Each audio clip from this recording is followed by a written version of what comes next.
you doing? Good morning, good evening, and good afternoon. Hopefully you're doing fine. I'm doing good too. This is me, your host, Vice Capitan, and yeah, we're back here with some more Learning D&D. Now, a little bit of a interesting thing, I guess you could say, for tonight. We're going to be talking about Homebrew. Now, Homebrew is kind of interesting because it's something that everyone kind of does, but it also depends on like how much of it do you use versus like how much like normal official content, etc. But we're going to talk about a lot of that stuff because there's kind of a lot to sort of go over, and it's going to be kind of a rambly stream because I've got some examples of some stuff that I've cooked up. I've got a template that I made. Well, it's for Pathfinder 1 and 3.5, but we can probably work together to make something for 5th edition, since that's primarily what we've been doing. So, let me see. A little bit of housekeeping before we sort of get started. New short up on the channel today. I kind of forgot to message about it. It was kind of a busy day, so I'll probably throw a post about it after stream or something. Maybe I'll get a little bit of a double dip on that with the VOD for tomorrow. Speaking of VODs, the next VOD coming up is going to be more Final Fantasy 2 coming up on the VOD channel. And I think that's about it. Schedule-wise, tomorrow we're going to be back playing some more Pathfinder Kingmaker. Actually going to do the campaign. And on Thursday, Guy Alba's back, and we're going to be back with some more Eternal Punishment. Okay, well, that is that. Let me just make sure we're good here on my end, because I don't have too much to pull up. And this may be a little bit difficult to read. Let me just like punch this in here on the screen before I jump us over. And we're going to talk about, because there's like a variety of things to talk about when you talk about Homebrew. And I guess let's sort of talk about that first. So when you hear the term Homebrew, you typically think of, well, it's funny, I think of like the Homebrew software on the 3DS, where people would like hack their old game console or whatever and get like a bunch of games. But when you think about Homebrew in the D&D sense, Homebrew is basically any user-made content. So technically, any campaign that your friend has written, or anything maybe you have written, that is already within an existing continuity of stuff that maybe you've written, that's all Homebrew, because that technically is not official content unless you're using stuff like the Forgotten Realms, or a module book, or any other location that's already existing in D&D. Now, in terms of like what's sort of like okay in the Homebrew book varies very much. I would say, in my opinion, it's more or less like what's acceptable Homebrew that people are usually okay with is things like a backstory, a location. That's totally fine, because in fact, it usually ends up adding more detail and lore to a world that already exists, or maybe you like a character that you've made and you want to continue their journeys elsewhere. That's totally fine. When it comes to like Homebrew and people hear that and go, oh, Homebrew, it's more or less like imbalancement and things that are just broken. And I think a good example of that would be most of the stuff you would find on D&D Beyond, if I had to be honest with you, because a lot of people typically use that as an example of places for bad Homebrew, because a lot of it is very imbalanced. Sometimes it's for a joke, and that's fine. I'm all down for having some joke characters or jokey things, but you do have to keep in mind, as a DM, when you are being a DM, what is acceptable. And also, of course, if you're a player, don't just come to the table with Homebrew, because sometimes the DM is not going to like that. And the very easy answer is no. If you're going to approach me with a bunch of Homebrew, it's something that I have to either one, review myself and deem, is this overpowered, is it underpowered, vice versa. And these are things that we sort of have to like work out. I've been in a number of campaigns myself where I've homebrewed some items, or maybe we've homebrewed something, but that's as the campaign is going on. As of character creation, typically try to stick within like the boundaries of, well, what is the DM laying out? And I guess this is something we sort of talked about when we went over, you know, how to be a DM and other things like that. And in our case of how to be a DM, regarding Homebrew, I usually mostly would say, if this is your first time, probably don't involve any Homebrew outside of like the world that you create for the campaign. Maybe it could be a magic item or something, but I would just say do the simple thing, which is find something that's already existing, and then from there we can sort of adjust it, and you know, we can do stuff like that. Hey, what's up, Leaf? You call me, I'm getting into lecture. So yeah, it actually perfect timing, Leaf, because I remember last stream we were talking about this, and you mentioned like, oh, you came up with that magical item idea for a story you were writing. And, you know, that's a cool thing. That could technically, if this was a campaign, could be considered a sense of homebrew, because that would be something you as the player would be sort of coming up and then working together with the DM to sort of incorporate it into his story, maybe use it as a detail to flesh out the world. There's a lot of things like that, you know? It kind of varies. So I guess let's start with items and spells and feats, and we're going to sort of talk a little bit about the whole gamut of it, and we'll get into it. So let me just jump over here to our little table, and we'll talk about it. Put it on the Royal Road. Nice. That's great, dude. Awesome. And you got surprised by cooking responsibilities. Oof. Happens, man. Happens. Let me jump us over here real quick. Okay. So let me... I gotta zoom out just a little bit. Hopefully this is visible. So for an example of some homebrew, these are some items I pumped together from a bunch of other campaigns that I just kind of dug around in. And also the last two were ones that we came up with in our lore stream, where we were talking about making stuff for our campaign. Now, this is an example of, I guess, homebrew that still has restrictions on it. Now, are some of these imbalanced? Absolutely imbalanced. But when you put into what's the word I'm looking for? When you look at it through the lens of other magical items that exist. Now, I think we talked about a little bit about balance. A lot of these items, some of these, you could say, like, are fairly simple. Some of these basically use spell effects. Some of these are already existing items that I've just renamed. In a sense, that's totally fine too. You can definitely just do things like that. If you're getting started, instead of homebrewing, what I would recommend is always going through your sources, find stuff that works, and then use that again. You don't need to necessarily make it super difficult. You don't need to create everything from scratch. Like, unfortunately, I did my first campaign where I decided, you know what? I'm going to make everything from scratch. I'm going to make my own monsters. I'm going to do this and that. No, don't do that. You're going to give yourself way too much work. And that's why we have things like 5e tools and other sources. So I guess we could talk a little about some of these other items. Like, let's see, did you ever tell me about the pet rock item? The boots of dance off. No, you haven't. Tell me. I want to know. I want to know about the pet rock. And the boots too. I would be lying if I wasn't curious. You know what? Hold on. Let me tweak the music real quick. Let's go with... Ooh, I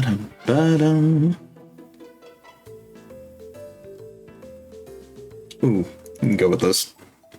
I can go with this to start. So, I got kind of a few things to talk about, because here I don't have anything listed under feats, because I'll be honest, I really haven't made custom feats before, but we can talk about that as we look at other things within like 5e tools to sort of see about making our own. And likewise for spells, I did make one thing.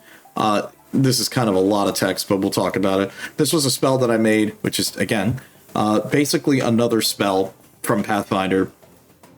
And more or less, you know, you can just reskin a spell and just add effects onto it. You know what I mean? These are some of the benefits of homebrew, because you can use it to sort of stick a patch onto something. Now, in the case of this spell that I made, this spell was literally just a spell for a companion NPC.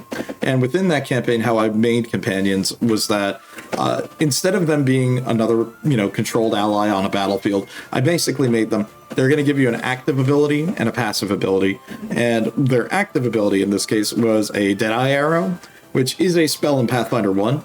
And I just decided, all right, we're going to use Deadeye Arrow, or I think it's like Old Deadeye's Arrow, which is like a divination spell that rangers can learn.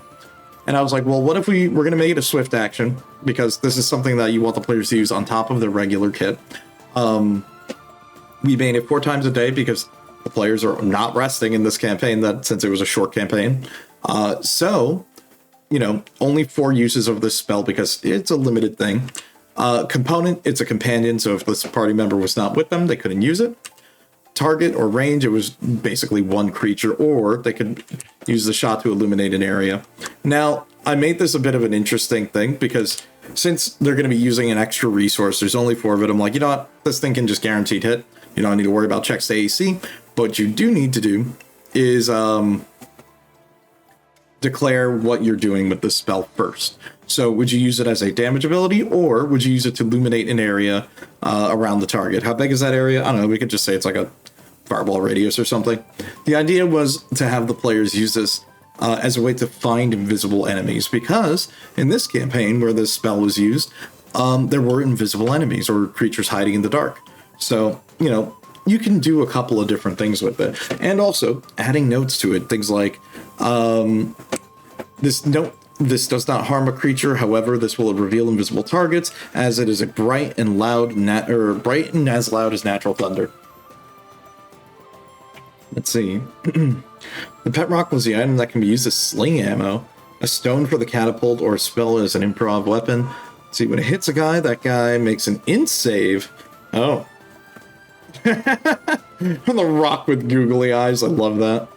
Let's see, the boots of dance-off let you challenge a creature to a dance-off. Then you make a performance check. Oh my god, if you succeed, it forces someone else to dance, and they have to make performance checks in the DC you have was +1. See, then you set dance-off around. Okay. And they explode in a fiery explosion. I love that. I think that's really fun. But you see what I mean? That's a good example of homebrew, but with restriction. Now, let me give you an example of like homebrew with a bad restriction. That would be like if I created a ring of touch of death or whatever, and I use that, and it's basically finger of death, and it's free, no cast, no save or die, just die. You know what I mean? That's like literally a kill shot. You don't want that. That's unfair. As a DM, absolutely veto that idea. Now, in regards to, I guess, let me put this in perspective. As a DM, let me see, how would I say this? So as a DM, if a player approaches me with like homebrew, usually when we're setting up a campaign, I would initially say no homebrew unless you can provide me with some, you know, background on this. Maybe it's something we've used before. Maybe it's something that's kind of balanced. Now, in the case of if this is someone I knew, I would be more willing to take a look through it. But if it's not, probably the answer is no. I'm going to be honest with you. Because again, homebrew is kind of that slippery slope when you're adding it into your campaign of, it can be fun, definitely, and it can be really good. But it's more in the case of, 1, will it fit within the campaign setting that you're putting together? 2, will it be fair to all the other players? Because again, you do want some sense of fairness. I know, I sound kind of funny. You're like, wow, you want to talk about fairness in D&D? Well, yeah. Let's see. The deck of mini things. Pull a card, receive an item. Yep. Yeah, you know, something silly like that. Exactly. That works. Like, you're allowed to have fun stuff like that as long as it's not, like, game-endingly broken. You know what I mean? And on this list, for example, these are just some items from, like, one of my last campaigns that I wrote up, where it's like, we have the modified compass, what was once used to flow the currents now seems to guide you towards your next adventure. So what this item was, I forgot to write what it actually did. So in my last campaign I ran, it was one of the first few campaigns I've ever done where the party would gain experience after combat. But on top of that, what the point of this magic item was to reward the party for resolving things in non-combat ways, or just to explore the map in regards to them exploring a dungeon. It was so, even if they found nothing in a room or found like nothing in a portion of the dungeon, they would still gain a little bit of experience for their efforts. Now it's funny. Do you want to know what the inspiration of it was? It was the compass in World of Horror. So that's the other way I would take when you look at homebrew. If you're going to make homebrew, find something that you think is really cool and think, how can I put this into a D&D setting? How can I put this into a tabletop environment? Now again, homebrew is universal. It's not necessarily just a D&D thing, but it is something that you can like work around, shoehorn in, and sort of put it into a bunch of different things. Now again, it doesn't necessarily need to be a good item. It can be a joke item. Like, I don't think I have it listed here, but like an example of a joke item I think I wrote was like Father Roshi's prayer book, and it's literally a Master Roshi joke, and it's like, oh, it's a prayer book, right? No, it's a dirty magazine. And what happens if the player reads it? They get blinded for 3 rounds. But there's no connotation that I mentioned saying anyone who opens the book gets blinded. So if the player wanted to, they could just open the book and then point it at an enemy. And then they have to make a save to see if they're blinded for 3 rounds. So you know what I mean? It's something like that. You can create these items, but again, if anything, I would say as a restriction, I would say you can only use this maybe like twice per short rest or something like that. You know what I mean? That's the major thing when it comes to like creating a homebrew item, creating a homebrew feat, maybe even a homebrew spell. The number one thing I sort of recommend is, having restrictions, because again, it can go rampant very quickly, very fast, and can just kind of be a mess. So to sort of circumvent that, well, you look at other items. Now, I guess in our case, we do have 5e tools, and I am kind of curious to take a look at some magic items here, because I think we've looked at some stuff, but let's see, magic items, things are like, yeah, these are like +1 weapons, etc. But what else do we have here? Okay, Amulet of Health. Let's see, your Constitution score is 19 while wearing this. Let's see, it has no effect on your Constitution already. Okay, so this is just an example of something that would just pull your health or pull your total score up to 19. I do think we did talk a little bit about something like this when we were working on our lore. And I think we specifically used like Neighbor's Lament as an example of this. Items that... it's interesting seeing how more items are leaning more towards this style of use, or like the way they work in 5e, because typically, I guess it's mostly because in like older D&D, your stats are uncapped, so you can just kind of keep going, but it's interesting seeing how things are hard capped at 20 in 5e to me, and it's probably for balance sake, and to be honest, yeah, yeah, I can see why. Because things get very imbalanced in older editions, especially like depending on how you build your stats, how many buff stacking, and again, that's also probably why concentration is a thing now that I'm thinking about it. So, there you go. That's at least like the intro to what I would say is homebrew. Homebrew could be a variety of things, from a setting you created. It could be monsters that are created for a campaign, and we'll talk about monsters. I don't think I have any at the hand right now, because I had that realization of a lot of the monsters I've homebrewed are just basically monsters from the PHB with maybe some slight differences, and we can kind of go over that as well. But yeah, you know, these are some of the basics, I would say, when it comes to talking about homebrew. But let me just switch up the music a little bit here. You know what? Let's go with... There we go. Okay. Ooh. Now for feats, I am kind of curious. We're going to do a little bit of double backing here in our in our little research here. So let's see, what other magic items can we get some ideas from here? Let's see, Amulet of the Black Skull. What does this do? Roll 1d100 transformation. Let's see. Amulet is 6 charges, regains 1d6 charges daily. Let's see, you can use an action to expend one of its charges and transport yourself and anything you're wearing to its location within 100 feet. Okay. But if you use this, you... Okay. Let's see, a symbol of Asarak is burned into your flesh, a curse that can only be removed with remove curse. Oh, until the curse ends, your hit points cannot be restored by magic. Your larger is an effect. Okay. Okay, stuff like this is very interesting. Like, you usually typically want to look at magic items that have more interesting effects, and then you can sort of create your own like roll table based off that. I mean, hell, you could even have like a ring that maybe implements wild magic on use or stuff like that, you know? One thing you like to do is make all swords magic, or see, all magic swords available as other weapons, like, yeah. Yeah, and technically, that counts as homebrew as well. I know, it's very funny that the umbrella is pretty wide here, because when it comes to making items, hell, even just reskinning certain things to just work in a different style is totally okay. That counts. And it is nice because it does give a little bit of variety as well. You know, that is some of the things you need to account for. So, you know, just keep that in mind when you're thinking about like talking about homebrew. Let me see what else I've got for you here, because we got a little bit. I guess what do you guys want to sort of go over first on this? Because we could talk more about items in particular. We could talk about like typically what I like doing is I like making slotless magic items. So think about like a trinket or a bauble you would find, and it could be something useful offhand. That's why I like a lot of these items I've made sort of do that.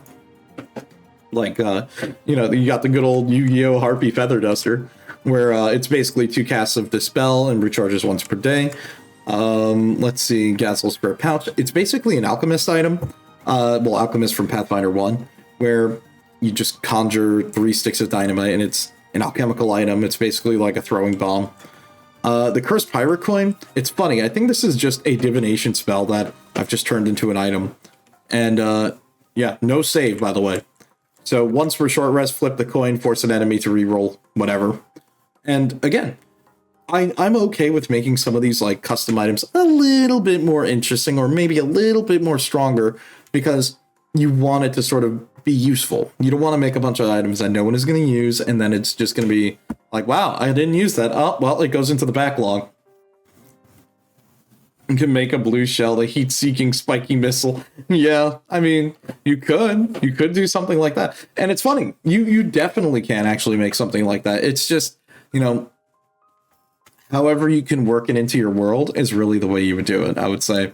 I think we'll hold off on talking about homebrew monsters until like a little bit, because homebrew monsters are, in my opinion, the scariest part about it. And we'll also in turn look at like an example. I've got a couple of examples that I pulled on the side, and it's funny because it is from a homebrew system which is based on Pathfinder 1. It is the Final Fantasy D20. And why am I picking that in particular?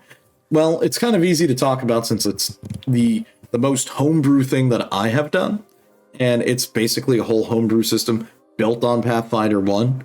And we can use that as a basis to sort of talk about a number of things, because that one has examples of custom spells, which are basically either the base Pathfinder spell list or something that's similar and just, you know, built off of that. And we can use that as an example to sort of talk about.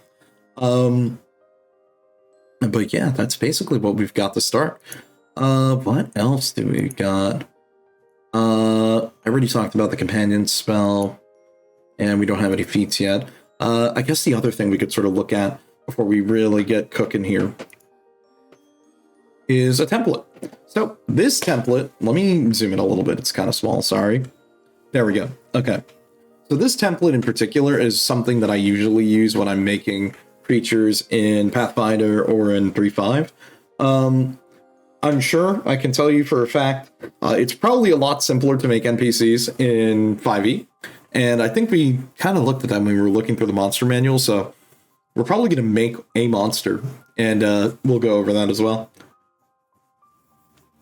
And so you can also just make common items that don't do anything in combat but are nice to have, like a chest of preserving. Yeah, like the magic mini fridge. Yeah, exactly. That's the other thing too. You don't necessarily need to make very complex items. You can make very simple items as well, and I think that's very good. Yeah. A nightcap of coziness. Exactly. It's like a lot of these simple things that you're bringing up are actually pretty good, because if it's not useful in a combat environment, it can still be useful for a roleplay environment. And that's like the most important thing to say there, because if it's good in a roleplay environment, hello, we're playing a tabletop RPG. No shit, right? So that's typically how you'd want to like go about that. 1 second. Remember, excuse me. Stay hydrated, everybody. Also, it's funny now that I'm looking at this, now that like I've understood a bit better about how like 5e works, and I look at this like template that I put together for 3.5 and Pathfinder, I look at this and I'm like, damn, there's like a lot of stuff you really have to put in extra for a Pathfinder monster. Because you need to account for size, dex, natural AC, your touch AC, flat-footed, and then you have to like look at all your stuff. So it's going to be fun. We're going to like talk about this. So actually, you know what? Let's just talk about the template here real quick. So at the top, you know, you got your creature's name, their CR. I'm going to be honest with you. If you're writing CR for your monsters, you're a psychopath, because I don't even know how to do that. I just have it in my template, and I just look at hit die to get an example of the CR, and even that's bullshit, okay? CR is the biggest lie, so don't worry about that. XP, I would typically, when it comes to EXP, I usually still use oh my god, what's the word I'm looking for here? Oh my god. I reward EXP based on like quest progression and like activity. I usually go session by session on that. But what I did experiment with in my last campaign was actually giving the players EXP. So, you know, write a value that works. You can always look at the table. I'm pretty sure there's a table for how much EXP an encounter should give. There's a number of different tables you can look at to get an idea of how much XP a creature could give. What I've done was I've broken out. What I have done was I have looked at the overall EXP table before, and I've kind of broken it out in an Excel sheet to sort of get an idea on how much an encounter should give for EXP. And then I would basically have like bosses give maybe double a normal encounter's experience, things like that. These are like things sort of like you can keep in mind. Now, I'm going to be real with you. It's mega nerdy. You don't have to do that. You really don't have to do that. You can just look into the monster manual, find a monster that you think would be about as tough, or something that you're looking to create, and then just grab the XP total from there. Nothing wrong with that. That's like the main thing to know. And again, if you are inspired or want to use a previous creature, totally fine. Totally do that. Okay, other important things. Things like alignment and species. Okay, so alignment in old D&D and Pathfinder was very important. From what it seems like, it's not very important now in 5e after we like looked through a bunch of stuff and talked about it. So to me, it seems like what matters more is the species. Like, is it a humanoid? Is it an undead creature? Is it a beast? Is it a magical beast? You know, or is it a swarm? You know, these are the more important things because that determines typically how do you hit the monster? You know what I mean? How do you hit the creature or the person or whatever it is that you're making? These are like the key factors that you want to keep in mind. On top of these key factors, you know, you have your initiative. Again, this is going to be based on like when we do stats or we pick something up. Now, unlike players, monsters can have a very wide variety of stat spread because not every creature is built equally, and that's totally okay. You can have a creature that has very low intelligence, a high strength and con score, and it could be like a big beast. You know what I mean? And that's totally good. Hell, you can make like, I don't know, a behemoth and do something like that. Let's see, you can also make items to emulate the powers of monsters. Exactly! You know, it's funny that you say that because I know we're going to be looking at the Final Fantasy D20 system in a little bit and talking about it. Now, in the campaign that I played that my friend ran for that system, I played a blue mage, and blue mages are very interesting because in their game mechanics, as you've seen from us playing Final Fantasy V, their mechanic is that they copy abilities from their opponents. Now, in this tabletop system, they did also incorporate that. So when it came to a creature's special abilities, the blue mage is able to copy these abilities or mimic it. And that's what led to like a lot of fun gameplay. Now, again, that's more homebrew, but that's an example of homebrew being interesting.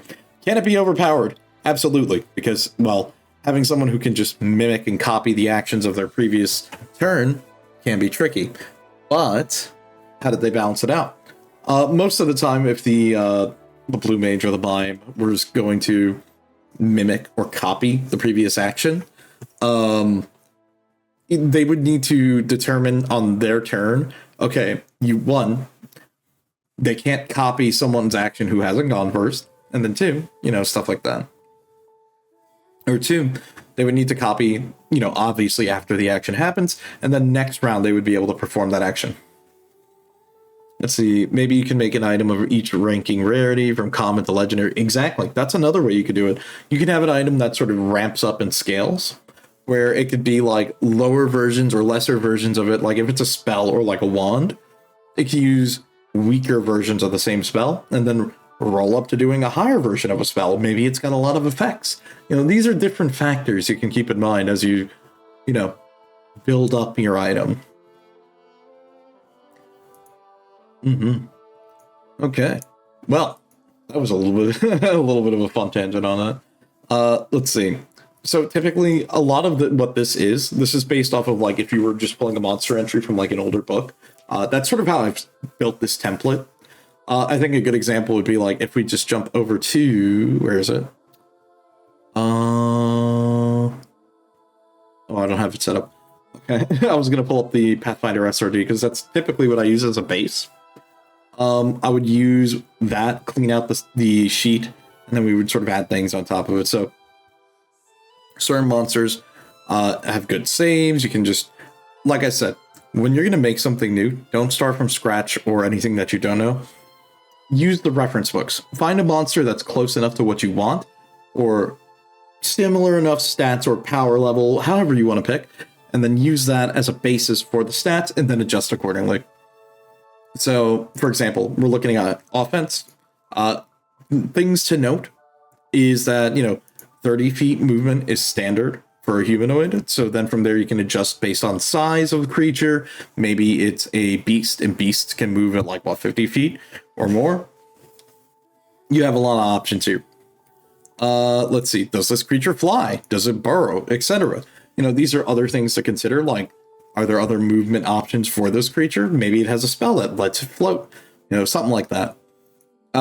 Your melee stuff. So this is interesting because, again, this is different from 5th edition, because BAB is the competency bonus, which is just kind of everywhere now.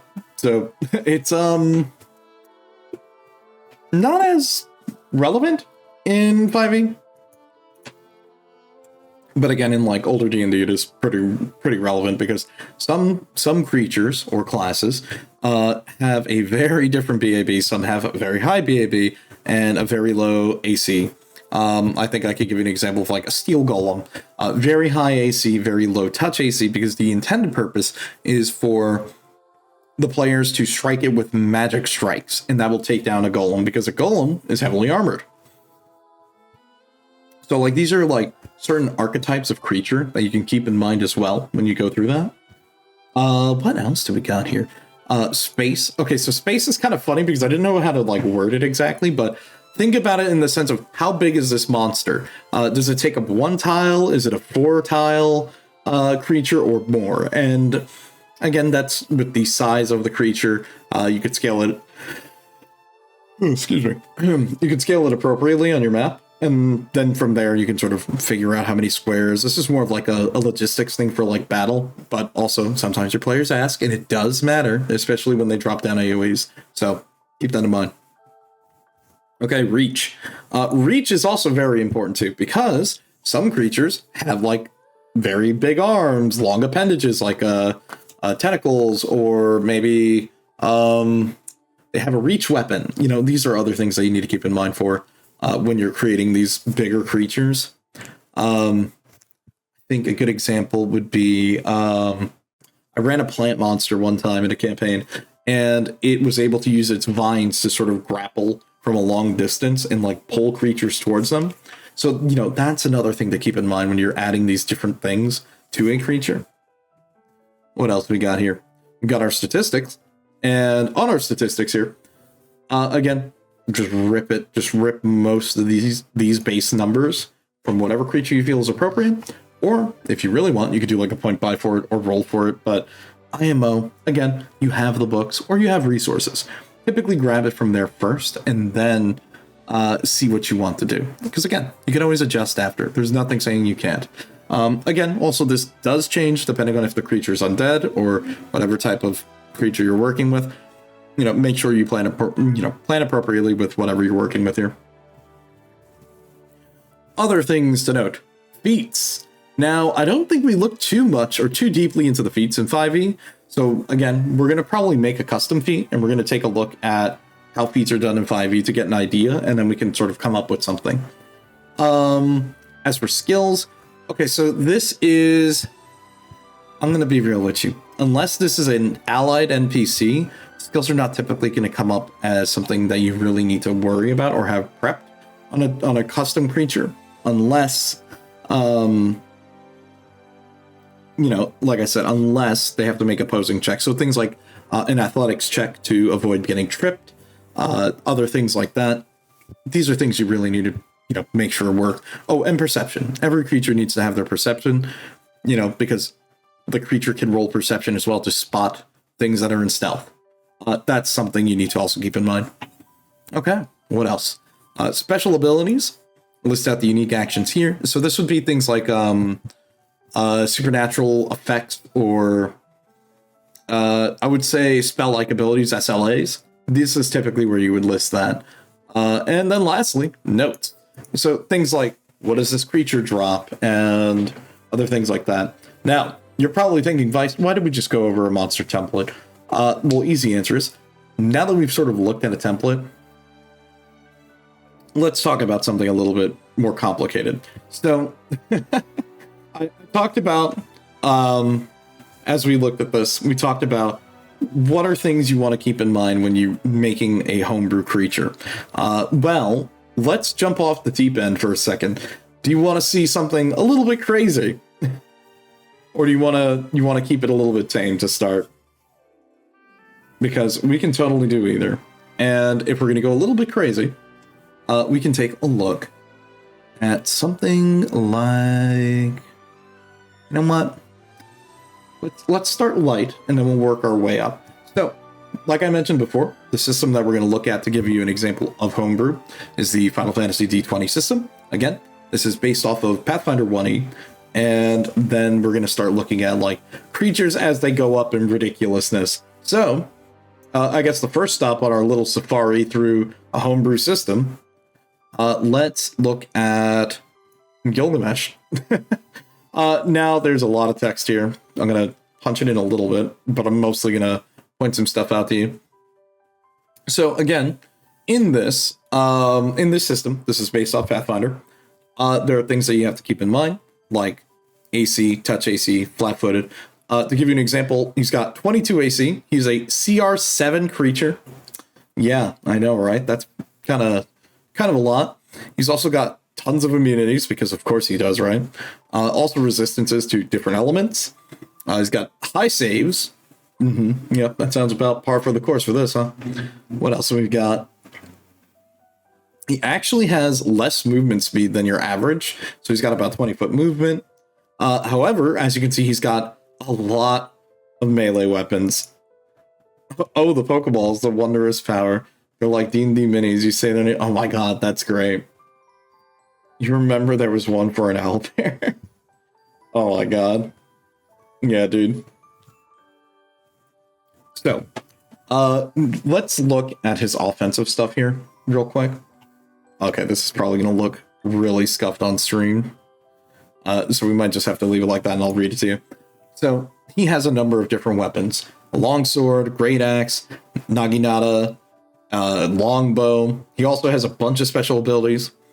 And all of these are custom spells or custom things. And we'll talk about that because this is a good place to look at some of these custom things as well. And it's just fun. It's goofy. So let's talk about it. So you're probably wondering, well, in this homebrew system, that's mostly based off of a very well-known system. How did they change it? What would they do as an addition? Well, in the theming of this is a Final Fantasy themed homebrew setting. They add things like, where is it? It says, Supernatural, it's their burst mode. So in the sense of like a Final Fantasy game, how you would have like limit breaks and stuff, they added limit breaks to the Pathfinder system. So in this case, it's like if the character is low on health, they can enter a burst mode where they can use a specific action that is basically their limit break. This is how this system lets the player have something extra. It also is what gives a lot of oomph to a lot of the encounters in this modified system. Now, the thing to talk about again, this is something that I think I've mentioned beforehand, and something that is always kind of tricky to explain. So when people think homebrew, and you're going to bring something to the table, the number one issue that people always have is it too overpowered? And the answer to that is most of the time it either is overpowered or it is horrendously underpowered. Now, in the case of this, it's up to the DM, because you can play this boss and be the biggest asshole ever. Because again, if you go under, I think it's like tactics or something, or somewhere here, how the person who created this entry wants you to play this monster is alternate every other turn between crowd controlling spells, buffing yourself up, and then just slapping on weapons and starting to go crazy. Now, as fun as that is, again, as the DM, this is where you need to make executive decisions. And I would say, is it really going to be fun for my players if I crowd control them for 6 rounds, they uncrowd control, and then we crowd control them again for another 6 rounds? No. I'm going to be honest, that's not fun. It's not fun for me, because as the DM, I feel like I'm cheating the players out of a fun experience of them fighting a very difficult monster.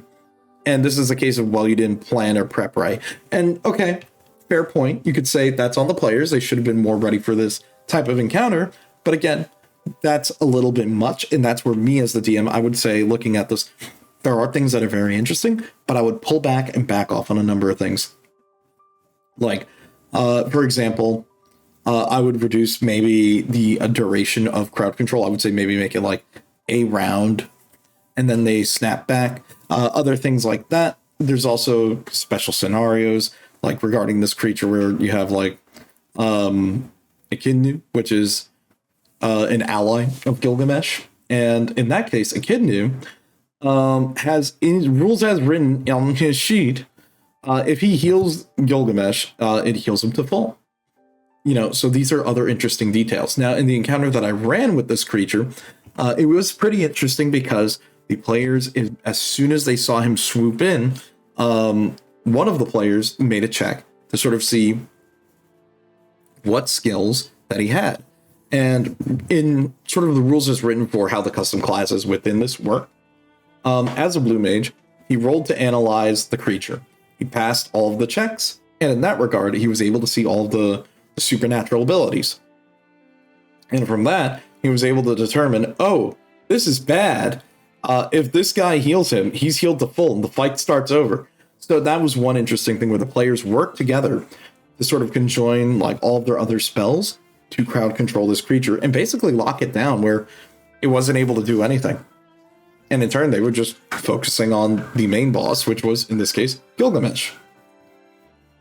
So again, it's interesting scenarios that Homebrew can bring into, because you're adding in another element outside of the fight. Now, again, you can do this without Homebrew. You can do this in a very interestingly told environment or setting. Like maybe I would say things you can Homebrew would be like environmental effects for like an encounter.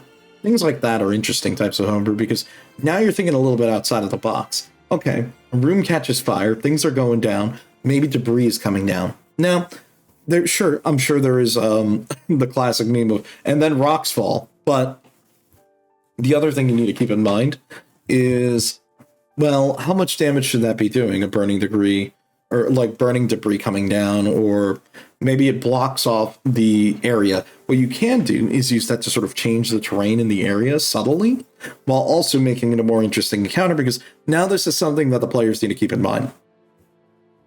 So, other thing, I would say, so even in this encounter, what I ended up using this creature for, I've even homebrewed on top of that. So in the encounter that I had, now I'm going to explain this is the tragic fate of when you make a boss in a D&D encounter. Let me just drink some water here real quick. Okay, so I think we talked about this briefly when we talked about combat like a while back.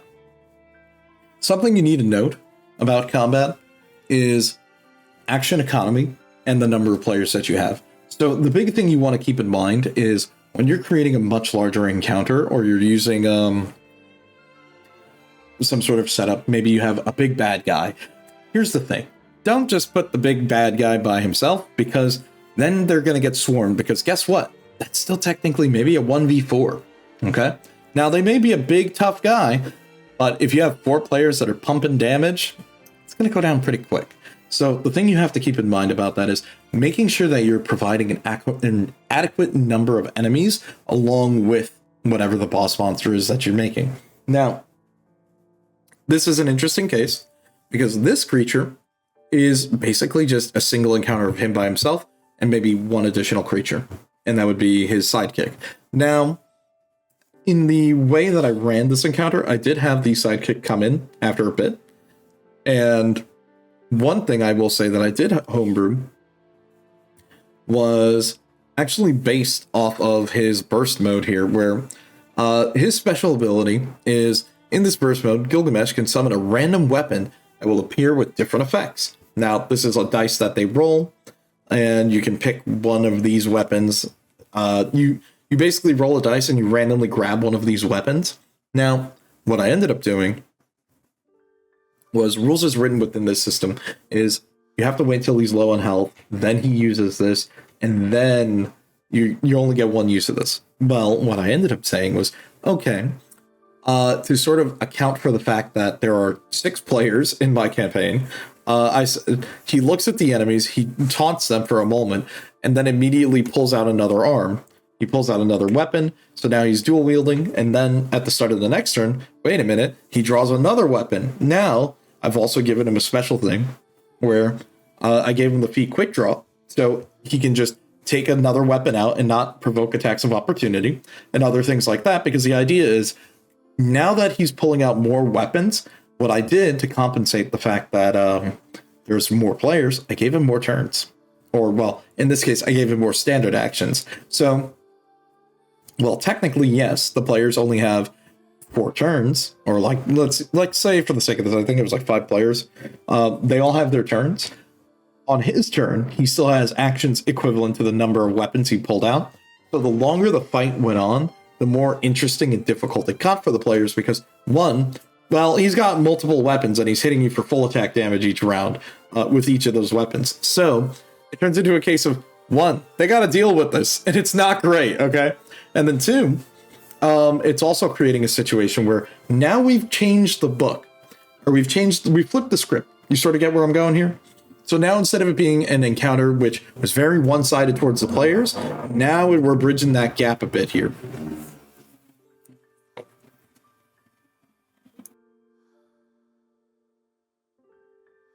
Okay, we're good. Sorry about that. So we're basically bridging that gap here and making it a much more interesting encounter that way. So that's basically my example that I've got here of a big monster that's a custom creature. Now, I guess if you want to talk about other things like custom spells, we can even look at some of his spells here to give you an example of homebrew spells that are kind of cracked. In this case, let's see, Goblin Punch can... Let's see, launch a Wind Blast, which is, oh my god, plus 16 on a range attack? Jesus Christ, bro. Plus 16 on a touch attack is kind of wild, since most players, unless they're like spellcasters, are not going to have very high touch, or touch AC. Let's see, single target within 30 feet, pretty standard. Basically a kinetic blast. Let's see, with the target taking 1d4 plus 3 points of wind damage, and then they need to make a reflex save or fall prone. Damn. Wait a minute. What the hell? Wait, what? Hold on. DC... Okay, this is the other thing with Homebrew, and we're going to laugh at this together. Sometimes things are not written well. What the hell does this mean? Okay. They must make a reflex save. It is a DC 18 or fall prone. This is a wisdom-based save.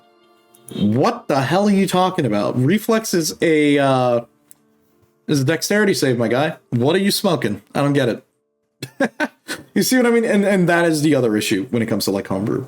Badly written homebrew leads to being problematic because one, it's unclear exactly what you need, and then it leads to other issues of semantics.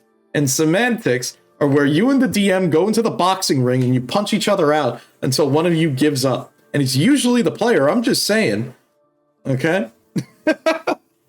You typically don't want to get too crazy with it because, you know, these things can get very snowbally, very ridiculous.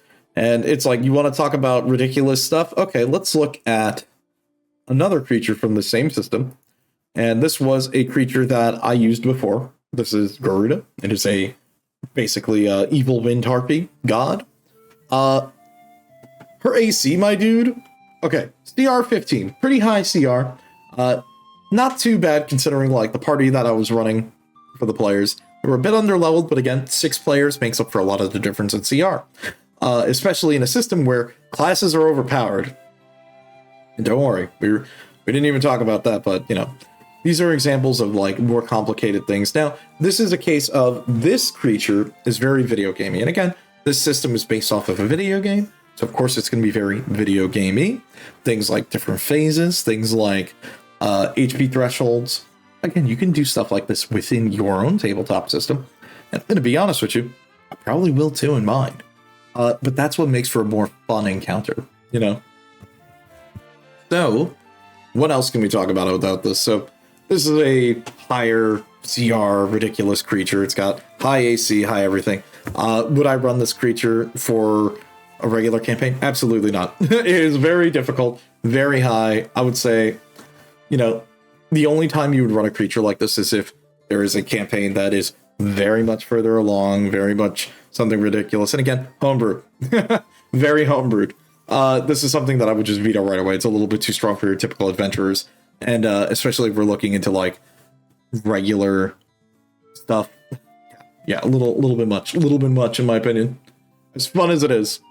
And I should know because I ran it. And yeah, so actually how I ended up running this creature for that Final Fantasy themed campaign I did with my friends was I actually took this creature and I nerfed it. I nerfed it significantly because, again, this is where we look at the balance scale when it comes to homebrew of is it too strong or is it too weak? In the case of this creature, it's got a high-ass CR. Again, CR is just kind of whatever, really. It depends. You know, CR is bullshit.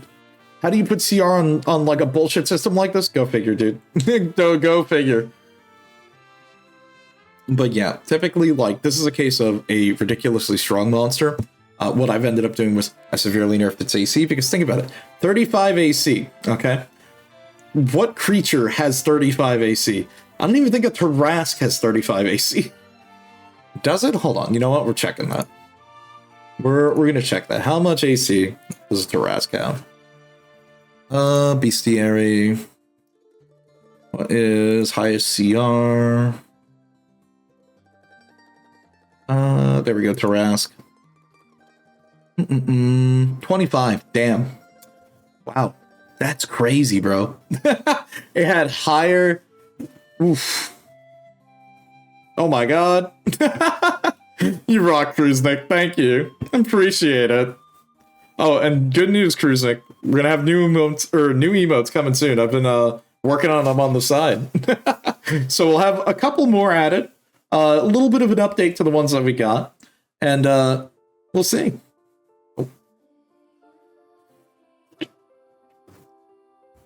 Also, welcome back. We're just talking about a lot of homebrew. And I was using the examples from the Final Fantasy D20 system, which is a homebrewed system basically lifting off of Pathfinder 1E, because a lot of the homebrew stuff that I have done, personally, was mostly based off of Pathfinder and 3.5. So I was just using that as sort of my example for what I've used personally.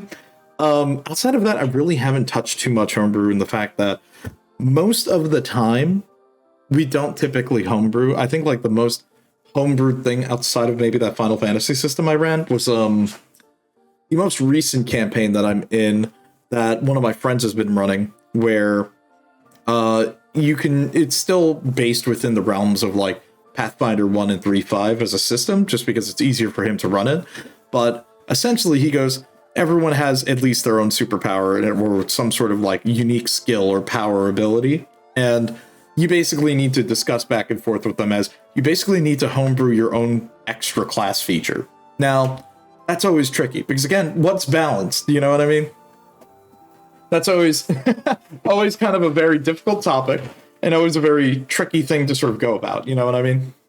So, you just kind of have to figure it out. In my case, what I ended up doing or agreeing with him on was my character was a throwing weapon character, which basically used throwing knives. Now, the special unique skill that I had was this character is all about trying to quell, trying to quell, dead spirits or angered spirits and send them off to whatever plane that they deserve to go to.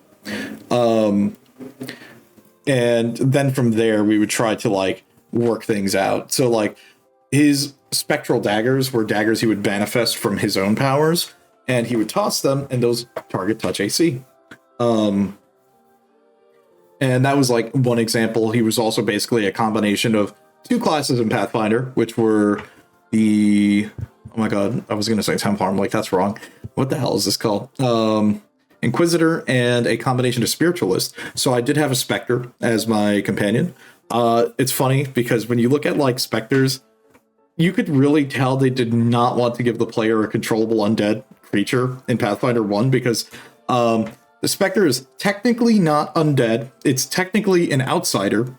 And we agreed to just say, hey, can we not use the somatic spellcasting system? Because how supernatural classes work in Pathfinder is they require like emotion. Yes, you need to be emotional to spellcast in those classes, and it's fun, but not that fun. So we just kind of hand waved that component and basically made it like an arcane spellcaster.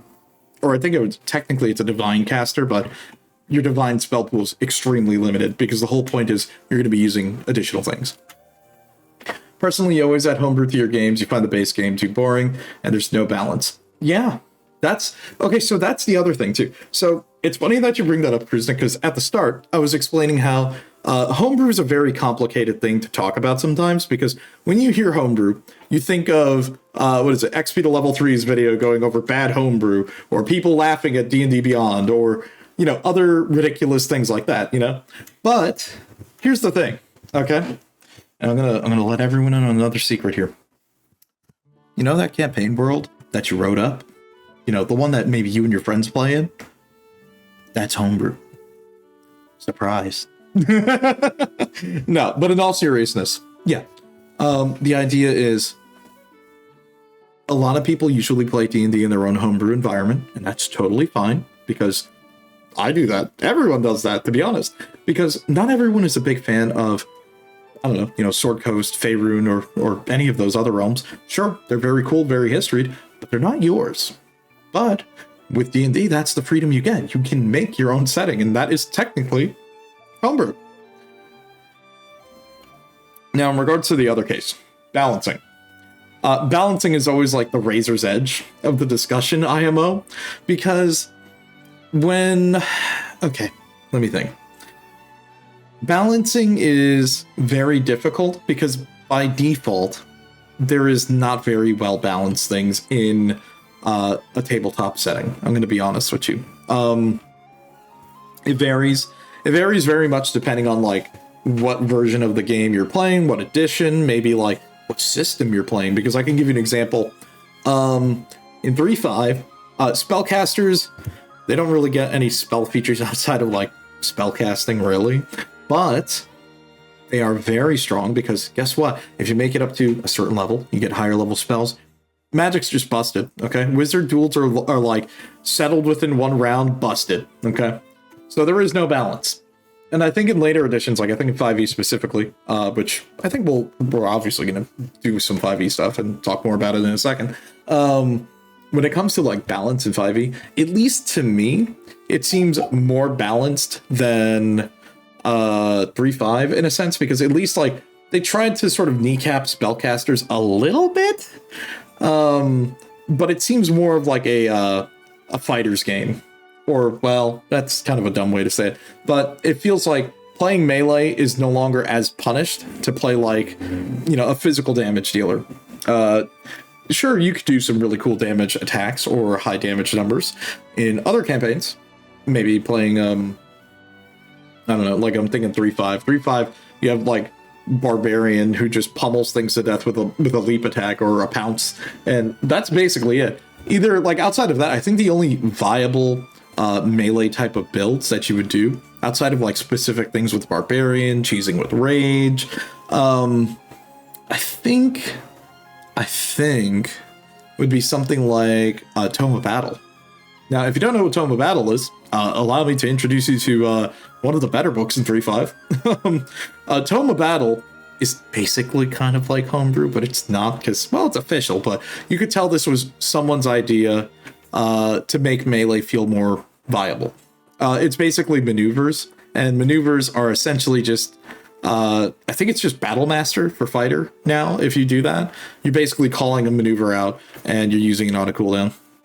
It's kind of like fighting games. If they were balanced, everyone would be just a bunch of reuse. Exactly. Yeah, you don't want to have the Shoto v Shoto matchup because that's boring. Okay, no one wants to watch Ken v Ken or Ryu versus Ryu for like 30 years unless you're playing Street Fighter, but don't worry about that. Like, that's why people play Akuma and you know, other cheap characters like G before the nerf.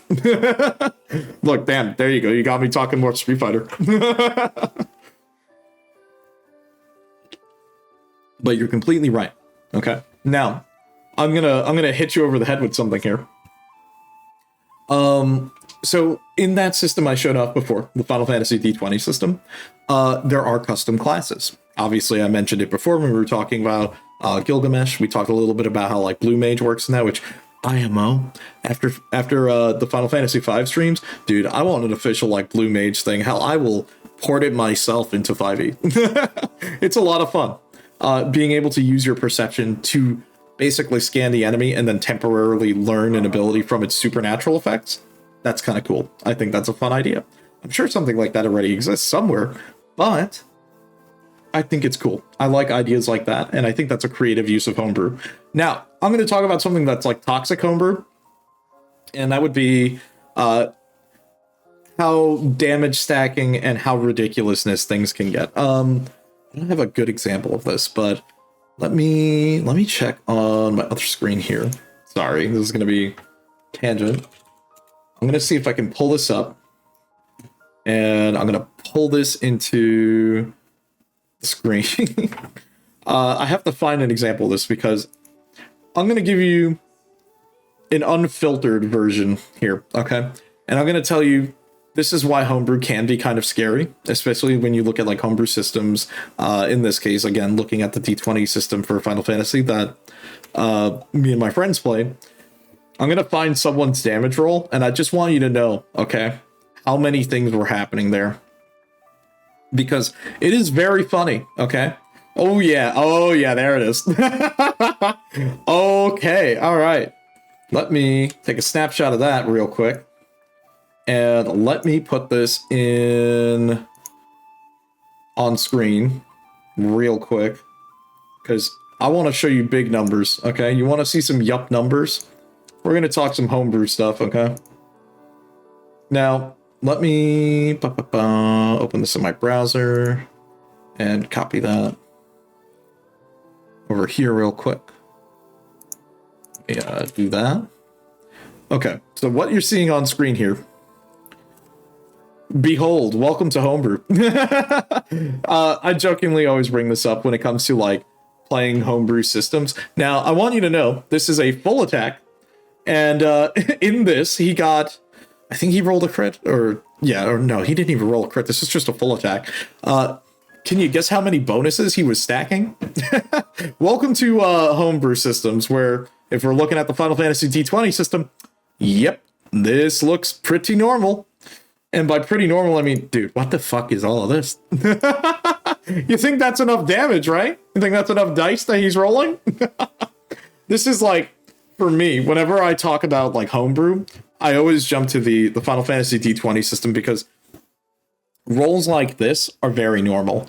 And I say that in the funniest way possible because the running joke that you hear when it comes to like adding things for balance or just to like screw things around when it comes to homebrew is situations like this. Now, why is this number or these ridiculous rolls okay? Well, also, wow, complete. You got one where he rolled almost all max rolls and then one where he rolled like ones everywhere. But the good example that I'm going to bring here, Kruznik, is in this system, which is a modified Pathfinder 1E, a lot of these high damage rolls are fairly common. So to compensate for that, creatures usually have a lot of HP. Now, I will say Homebrew is extremely imbalanced as well, because within this system, you have dudes rolling damage like this. Okay, just keep in mind how much damage is all that boiling over to in one round, okay? And this is one player, one whole full attack, and there are still 4 other players that need to attack. Now, let me give you a little bit of perspective here. In this same system, the boss that they were fighting, good old Gilgamesh, he has only 300 HP. Dude, I want you to know, as the DM, when you're in a situation like that, and you got players rolling shit like this, inflate the health, okay? Who cares? Just cheat. As the DM, you're allowed to cheat, and this is a case of just cheat, because you want the creature to be alive long enough so all the players can have a moment to do something cool, okay? Now, you may say, wow, Vice, that's cheating. That's boring. Yeah, because again, the point of playing D&D or playing tabletop or any sort of game with your friends on this case is you want to provide an experience that's enjoyable for everyone. As fun as it is to win as the DM, which, by the way, if your winning is killing your players, you're kind of a dick. Also, you're probably Gary Gygax. The thing you want to remember is having fun with your players and letting them do cool things and have big moments like that is great. Because there's one other bit of this that I couldn't capture in the screenshot, but what happened here was both of our fighters in this situation. So we have Mikhail here, and I think the other fighter I can't remember the name, but it was another scythe-wielding melee character. I know, my friends are edgy. What we actually ended up doing here was one of them rolled a crit, and I said, you know what? He's low on health. I'm going to let you guys do this in style. So they both plunge their scythes into the target, and I said, what you do is you both end up slashing him with your scythes, or with your scythes. Then you kick the handle to spin it over to the other person, and you each pull the scythe out that way. You know what I mean? And that's the fun part, okay? You can turn these ridiculous numbers into really cool moments that are just characters teaming up, doing something cool. And look, I'm okay with throwing in a little bit of a bonus damage for it. If you can make that a very cool moment, dude, steal the show. Go all the way. But keep in mind, there's going to need to be a little bit of inflation when it comes to the boss health, and I'm not talking about the bad inflation or any of that ridiculous shit. Look, man, the price of eggs are going up. Let's see, the funny thing is you can get that completely within 5e. Let's see, your Warlock and Ranger does about 70 plus damage with an arrow. He has many shots. Damn. Also level 16. Damn. Okay, I want you to know. Okay, we're going to be perfectly honest. All right, so Kruznik, 70 plus damage. Your Warlock Ranger combo was about level 16. What level do you think this character was? I'm just curious, out of a shot in the dark. Because I can give you the answer to that, and it's very funny, and that'll give you an example of how overpowered Homebrew is. Ding, ding, ding. You're right. It was level 7. Yep. You see what I mean, right? Homebrew systems are incredibly strong. And this is why typically when you're going to join a random game of D&D or any tabletop system, don't bring Homebrew to the table unless it's something that the DM has approved or said is okay. Because then you're going to get shit like this and you're going to be like, wow, I don't know what to do. Now, to give you even more perspective, let's talk about imbalancing. So this player, their to hit bonus was like, I don't know, like plus 20 or something. The other melee fighter, his AC was almost 30 at level 7. So you see the issue that's happening here. And that's also having high, or like, I think he had like I want to say 25 AC and then blur on top of that. So, you know, keep in mind. It was the one shot of hold. Oh my god, dude, that's sick. Okay. All right. That's a cool one. It was a one shot beholder, yeah. But now I'm gonna give you the flip coin side of this, okay? So what I've showed you is some of the highest damage dealing parts of the Final Fantasy D20 system. Now, I'm gonna talk some shit here, okay? I'm gonna be a little mean, all right? Now, one of my party members, they played a ranger. Now, rangers and archers typically pretty good in Pathfinder. They have a lot of good feats. Problem. So their class they played was like one that involved a lot of called shots and overwatching.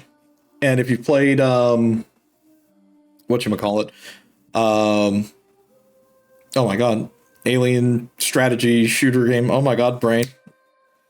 XCOM. Wow. That took me a second. If you ever played XCOM, you can have a unit overwatch. So any movement that is done, they can call a shot. Bam, take the shot. Thank you. So, you know, in that case, that's typically what we've done. He played that. His idea was to be a ranger that anytime a creature would do a specific action, he would say, I call the shot. I'm going to do this. And he can attack outside of his round. So anytime it was his turn, he would just reaffirm to me what, like where he's aiming, what shot he's taking, what ammo he's using. Now, here's the problem, okay? And this is going to be sad. A little bit mean. Despite all of that, he did not have a very high BAB. And why is that? Because the class is just not designed well. Unfortunately, he had a low BAB. So in that case, it would be like your competency bonus or proficiency bonus. So low to hit. And then that led to an issue where you have your two, like, I want to say 2 to 3 melee fighters within that party that had a to hit bonus of at least plus 15. Okay. So they're already getting over a very high amount of AC, or not plus 15, like maybe a plus 10. Okay. And they're already getting over a very high base AC amount. But now we're leading into a situation where the back line, so like the last 3 party members, they don't have very high AC or very high to hit bonuses, so they can't hit the creatures.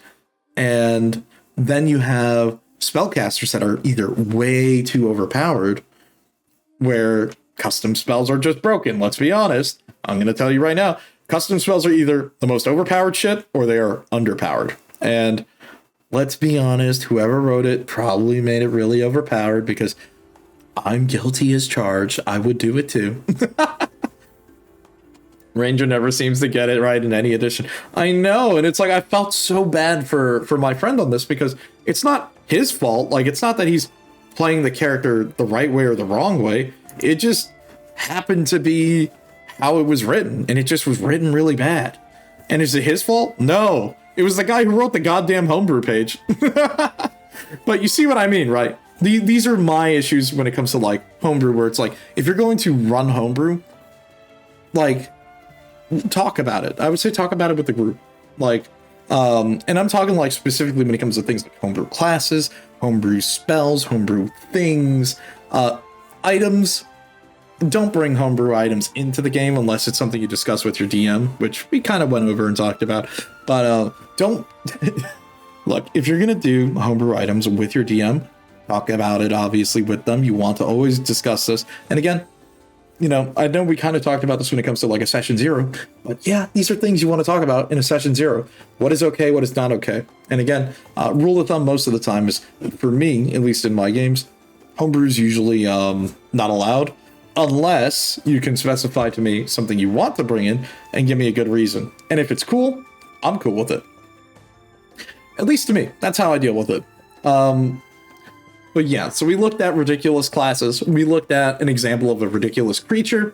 We looked at some items, but we're gonna jump back over here to our list, and let me zoom out a little bit here so you can see what's up again. Let's see, custom item.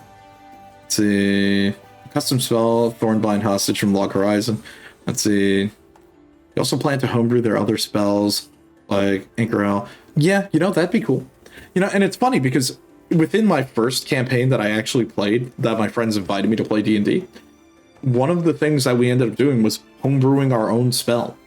And it's like, I think my spell was basically a combination of like magic missile and what's it called? Color spray. Yeah, and that's fine. Now, that's the other thing. Now, I'm going to mention it here because some of these are very simple because you have basic items like Beastmaster's Griddle, which this literally is just a Pathfinder belt. This exists already. I more or less just took it and renamed it. Then you have more unique items like, oh, okay, conjure 3 sticks of dynamite. You can just make 3 sticks of dynamite.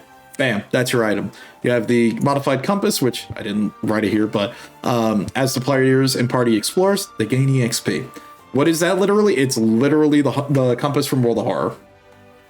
So what I would recommend for you, if you are going to make homebrew, or if you're going to do something fun like that, yeah, exactly like sort of what Kruznik did, find a source or find something that you think is really cool and that you want to try to recreate within the tabletop setting. Now, obviously, you can usually do this most of the time by finding, similar spells. Maybe you can find something like a feat, or maybe it's a magic item that'll give you the ability that you're looking for. Or, you can just make it yourself. You totally can. But I would say look at things that are similar. Now, I know I'm a broken record. I've been saying this for like past hour now. But again, most important point here is you want to look at creatures, items, other things that like are similar to what you're looking at initially. Like hell, okay, Harpy Feather Duster. 2 casts of Dispel recharges once per day. Why did I pick that? Because Dispel is a very useful spell. And on top of that, in the setting that this was, and this was, I think, like, again, more of the FFD20, the idea is I want to give them a way to sort of remove buffs, because in that system, it's very common for creatures to just get haste, like, all the time. And to be fair, the players have access to haste almost all the time as well. And they also have access to things like slow, and slow is crippling in that setting, or in that system. So it's like, you have a lot of interesting situations like that, you know what I mean? Where IMO, you want to do something interesting with it. Now, looking at the 2 items that we created on our last D&D stream, I think these are going to be interesting because the Clockwork Core that we sort of put together here is basically just giving you 3/5 haste or old haste, and Neighbor's Lament is interesting because I have noticed from when we took a look, and we're going to go back into 5e Tool in a second to look at some more items, but we did talk about how I noticed there are some items, because stats are capped at 20 in 5e. In older editions, they're not really capped, so it's kind of an interesting concept that I'm still getting used to. But yeah, so for this, we did with, okay, your charisma score can increase by 1, but if you're at the cap now increases to 25. So there's a reason why you would still want to maybe use this. However, in this case, we gave it a wisdom drain every day. And on top of that, we gave it the effect that, this unique item will also just start making people forget about you. And this was to sort of incorporate with the lore of the world that we've written. And again, more of the reason why you can use Homebrew. You can make more interesting equipment or interesting items, or even just like simple things that better incorporate with the world that you've come up with. Again, an example that Leaf brought up even earlier too was, you can have simple or mundane homebrewed items that are just interesting, and that's fine. In your world, you allow players to have their own, or learn how to make their own spell if they pursue that. Obviously, it isn't just you want to make a spell, okay, cool, roll this, and you have a new spell, but they must go on an adventure. Exactly. That's the best way to go about it. And the funniest thing is, in my first campaign I ever played in, that was how we did it, since it was like, the Magic Academy campaign. What we ended up doing was our characters had to research what spells they wanted, or what spell they wanted to make, and how they did that was they needed to spend weeks researching, and each week the character would need to go and sort of identify different elements of the spell, maybe by doing checks, or also speaking to people who specialize within that school of magic. In those cases, let's use my character for an example, illusion specialist. They wanted to make Mirage Bolt, which was basically a combination of color spray and magic missile. So it's an unerring bolt that would sort of blind a target, or an unerring bolt that would hit the target, not necessarily deal damage, but it would have a, or not color spray, it's like a more advanced version of the spell in Pathfinder, but they would need to roll a table to see what color hits them, and then the color would correspond with what effect would happen. Now, how did my character go about this? They were researching, they went to the library, they asked around, and they found the professor who specialized in illusionary magics, which, by the way, has one of my favorite introductions, thanks to one of my friends, where they start off the illusion class by literally chucking a fireball at the students, and the students start freaking out once they realize the fireball lands and hits them and it explodes and nothing happens. And they're like, oh, it was an illusion. Everyone forgot it was just, actually an illusions class that they were in for a moment. And there you go. That's a good way to do it. And that led to like more interesting character building, where it's like my character went and learned a bit about that character while also learning about what they needed to better make their spell. So, these are the interesting things with that. And I totally agree. I think it's like, if you also want to incorporate things like that, make it a quest, make it cool. There's no reason not to make it cool. So why not? Right. Well, there you go. That's a good example of what I've got to say regarding those types of things. Okay. The other thing I guess would say, like, custom feats. I didn't really write any because I've never made a custom feat. At most, I've made a custom maneuver. And if we go back to 5e tool real quick, there was one thing I want to double check with Battlemaster. Or let's see, fighter, we go to, or is it Battlemaster? Yeah. So the thing that I'm a little bit curious about, because we did read a little bit about this when we were looking at Battlemaster in the book.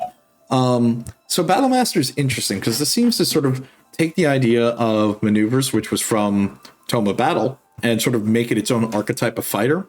Now, the thing is, I've spoken with like some of my friends that we played a bunch of 3.5, and then they've tried 5e once, and they're like, well, fighter is supposed to be in that same, like, or Battlemaster is supposed to be in that same vein of Tome of Battle, but the problem is, Tome of Battle is split up between multiple styles of maneuvers and fighting, where you can be a crusader, a spell, what's the word? I forgot what it is. But, you have a spell and sword fighting style, a couple of other, like, gish things you can do. You know what I mean?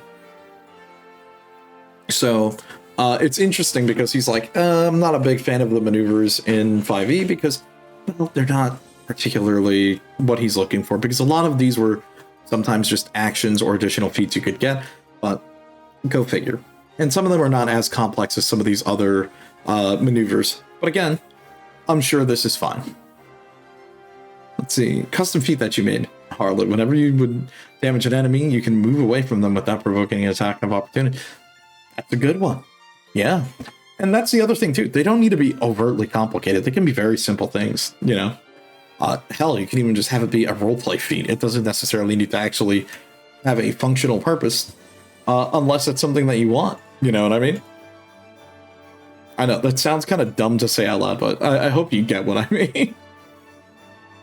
Okay, now that I'm looking at it, one thing that I kinda am a little bit sad about is that 5e doesn't really have any, like, psychic casters or supernatural casters outside of, like, your typical wizards and warlocks and stuff, you know what I mean?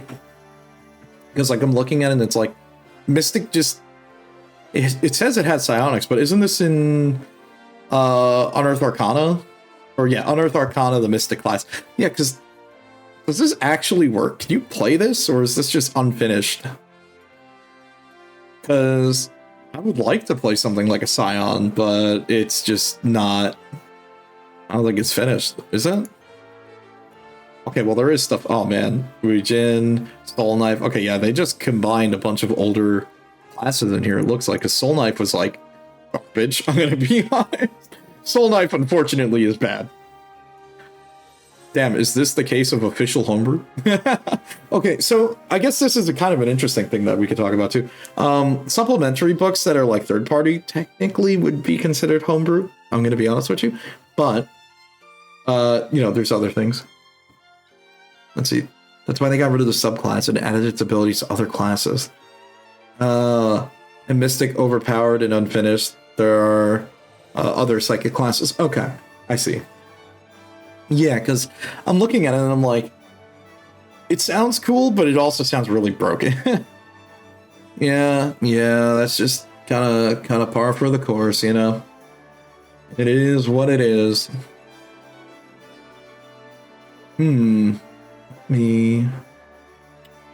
Where is it? Oh, hold on, let me switch the track a bit here.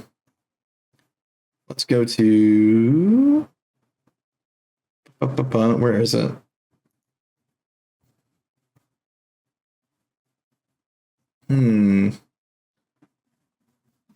It's a fun one. Oh, definitely not that. We're not playing that one. That one's too loud. Ooh, I know what we could play. Sure, we'll go down here. So, oh, by the way, something funny when I was looking through the last VOD for the Ocarina of Time stream, I don't know why, but there was a random point in the VOD where we got is it like content ID'd for music, and I'm like, there was no music playing. I don't know, something random, I guess. It was like in the middle of like the bomb chew bowling, so go figure, right? Anyways, let me double check here.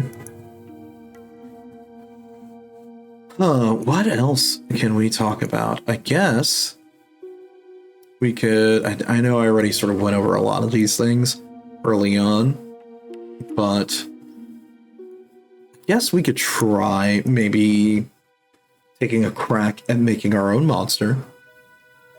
But, again, I would say we're going to do a 5e version of this, so let me take a look at 5e tool real quick. Let's go over and just grab a monster entry. And let's see what we got.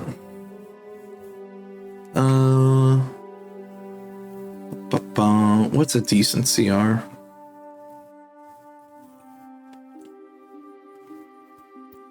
Also, damn. Oh, wait a minute. They have Monster Manual 2025 stuff in here? Ooh, okay. There's some stuff in here I gotta take a look at later. I'm kind of curious now. Okay, so let's see. Let's go all the way down. Let's go to like weak CRs or something simple. Combat robot. Okay. Let's see. Lightning overload. Oh, okay. So there's just additional things that people added. Let's see. Sci-Fighter, Aberrant Mind. Oh, okay. Gotcha. I see. Yeah, because I was kind of curious what would be considered that nowadays. Also, hold on, let me lower the music a little bit. It might be a little bit loud. Yeah, there we go. Let's see. That is not a bad spellcaster. It's got some pretty decent spells. Want the Pitmaster. Vampire Mage. Really didn't dabble in psionics.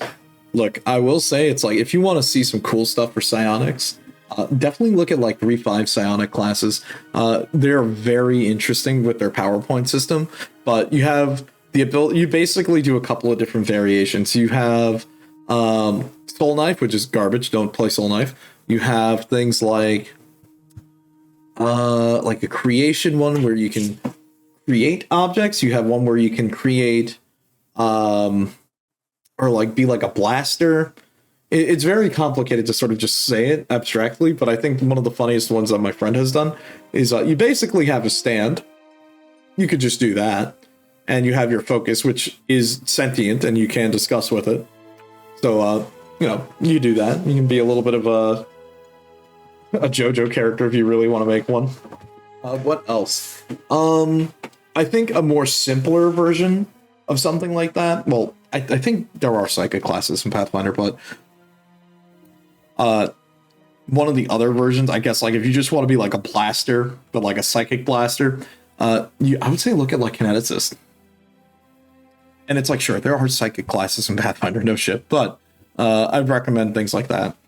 Actually, speaking of it, you know what? Boom, I got the Pathfinder wiki open. We can just like bounce around a little bit. So, I guess actually, so speaking of like other like homebrew stuff, technically I guess you could say things like third-party stuff is kind of like it's official, unofficial homebrew. These are things that are always been kind of tricky to sort of pin down because technically it's got the blessing of the creator. It's technically allowed, but it's third party, which is basically another word for homebrew. IMO, I'm okay with it for the most part. It just kind of depends on like the source. Like, is this a source that actually took the time to make something balanced? Or is it bad? Like, that's always been the case. Like, for example, I think, where is it? Under the Pathfinder wiki. So, for example, Unchained classes are basically like reworked versions of old classes. And the only issue with that is it's technically homebrew because it's just fixing old classes. Now, it's funny, I say that, but when we get into playing Kingmaker tomorrow, the rogue class in Kingmaker, or I think in like Wrath of the Righteous specifically, is actually Unchained Rogue. Why? Because it's just the better version of Rogue, okay? I'm gonna be honest, all right? Would you rather play a much more punished version, or would you rather play the good version? Now, don't get me wrong, I enjoy playing bad classes, but, you know, you have to keep things in mind. You know, you don't want to make it impossible, okay? Let's see, alternate classes. Where is it? Oh yeah, you have things like Hunter, Investigator. Investigator is interesting. Investigators, okay, the one thing I do really like how Pathfinder does its classes is that a lot of its classes are mixes of two existing classes. And things like Investigator is like a mix of Rogue plus Alchemist. So you get some interesting combinations like that where you still have your prepared spells, which are your alchemist drinks. But, you know, you've got a whole variety of things. Where is it? Okay, I guess another case of like more famous like homebrew, which is kind of sort of real, but not really, would be things like what's it called? Hell, the Warcraft 3 or the Warcraft 3.5 books. Those are technically official, but at the same time, it's like a modified version of 3.5. It also buffs paladins, because of course it does, because in classic Warcraft fashion, gotta make your paladins better. The only official Pathfinder you played was Ghost Cavalier. Okay, by the way, it's funny that you bring that up, because Kruznik, in Wrath of the Righteous, in the most, like, I want to say, like, one of the patches from the end of last year, they added it in, so you can actually play the Ghost Cavalier archetype. It's back. They added a ton of stuff that you can play. That's IMO. It's like, if you had to choose between playing Kingmaker or playing Wrath of the Righteous, me personally, I would recommend Wrath of the Righteous over Kingmaker, because there's just a lot more content, and it's their most recent game. Well, not their most recent, but one of their more recent games. Because Kingmaker, I'm going to be honest, is it's kind of old. it's I think what, 7 years old. So that's one thing that you do have to keep in mind when we get into it tomorrow. And I guess that's one interesting thing we could talk about. Little tangent, a little break from our homebrew discussion here is when we do get into playing that. What class should we play? I'm thinking about making myself, obviously, as a wizard. So I'll be the party spellcaster, but I think we're going to obviously stick with most of the campaign, or most of the companions that the story gives us. But we can technically make our own if we choose. Now, you know what? Just because we're on the same boat here. Where is it? You never touch them? Let's see. You're always afraid of getting addicted to playing MMOs, so you never touch them? Yeah. Let's see. Well, the thing is, it's not an MMO. It's a single player RPG. It is a a CRPG version of the Wrath of the Righteous module, which is one of the crusades against demons. So that is a module on its own. It's a pretty good one. Same thing with Kingmaker. Kingmaker is actually a module as well. It's a whole book. And the way you're just playing it out is just another variation of it. That's one thing to remember. Okay, where the hell is it? There's something I'm looking for here. You know what? I'm going to pull this up because this is my favorite. There we go. There we go. Welcome to my favorite class. So the one thing that I actually really enjoy from Pathfinder is I really like the occult classes. So typically, I usually lean more towards these types of classes, even though, I'm going to be real with you, they're kind of bad. They're pretty bad. So you play the Entomancer from a Kingmaker supplement? Yeah.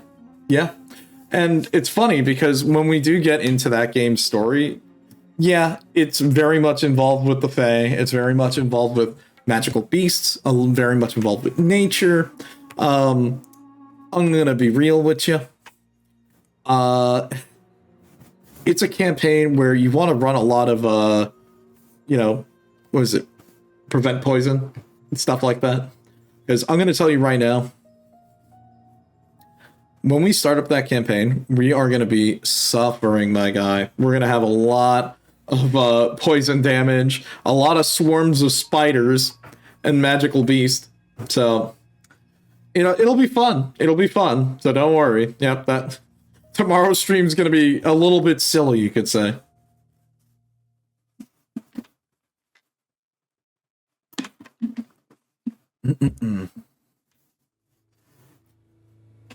Oh, you were wrong. It was Thunderscape? Oh, okay. You know, the funny thing I was thinking about, I recently saw that Owlcat put out a message saying that they finished Wrath of the Righteous's development. And in the interview, they were asking, they're like, so is the next thing you guys are going to work on going to be Pathfinder 3? And that made me laugh because I'm like, you know what? I would totally be down for them to make another Pathfinder game.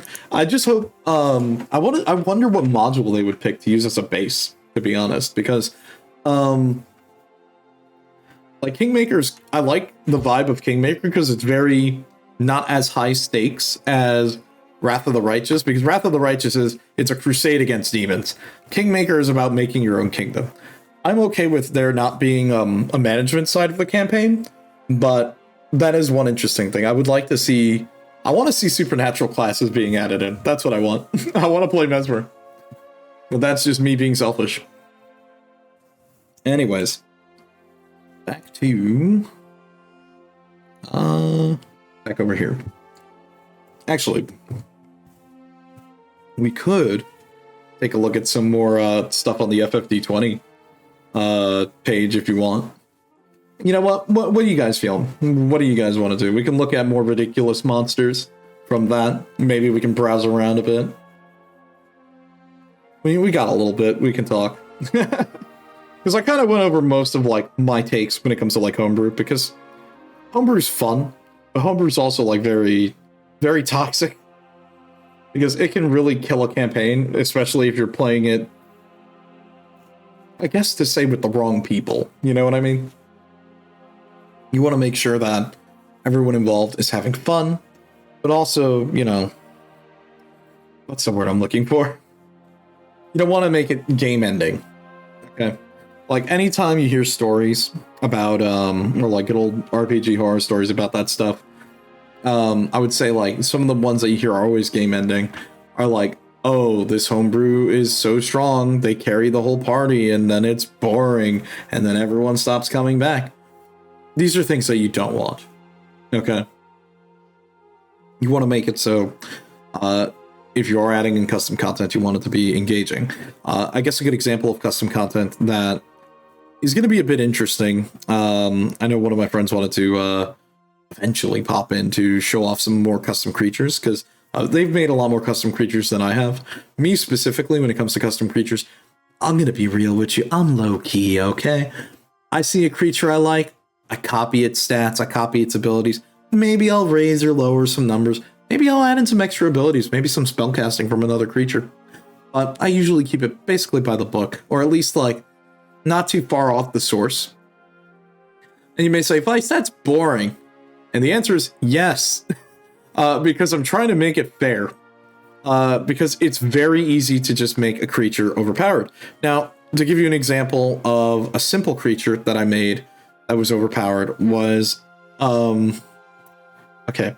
So in an encounter within that FFD20 campaign I made, let's see, you have so many homebrew monsters you don't use books anymore. Yeah, and that's true. Even I've gotten to that point a little bit where it's like, with some of the custom creatures that I've made, which are just mishmashes of like other creatures, you can just kind of reuse some of them and just make slight modifications. You know, these are some of the things that you need to keep in mind. So like, what's it called? I don't have it on screen, but a good example of one that I did was, hold on, you know what? Let me see if I can pull this up. Well, no official books. That's okay. I'll be honest, I kind of I have to take a look at what third-party books look like for 5e, because I've only looked at official 5e books. I've never looked at third-party books. I'm kind of curious. I should take a look at that to see sort of like what those types of homebrew look like, because I typically don't know what what modern homebrew looks like for those types of systems, to be honest. Let me see if I can pull this up on my other screen and then just send this over. Flea Mortals is the best one? Yeah, then I'm probably going to just like, I'll probably nab a copy of Flea Mortals, because I'm very curious about that. Let me see, I think I have, I'm sure I saved the sheet for this thing, hold up.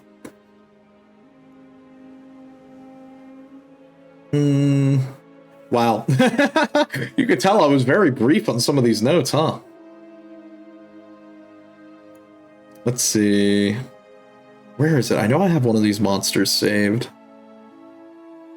It's not the harpy, not the centaurs. Oh, I could have swore I had it. Maybe it's like down here. Nope. Dungeon monsters? Oh my god, where did I put some of these? See, this is the problem when you write up so many of these things. Let's see. Nope, not that. Helena's Guide to Monster Hunting is a good one. Monster Hunter and oh, you know, that's actually something interesting that I've never thought about trying before. Making a campaign similar to like a Monster Hunter type of deal. I never really thought about that. That could be something cool. Oh, let's switch songs.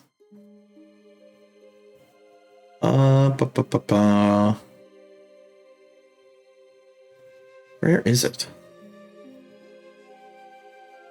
Soldiers. Oh, there it is. Okay. Okay, alright. Alright. I'm gonna use this. Okay, let me... Oh, this is gonna be kind of a pain.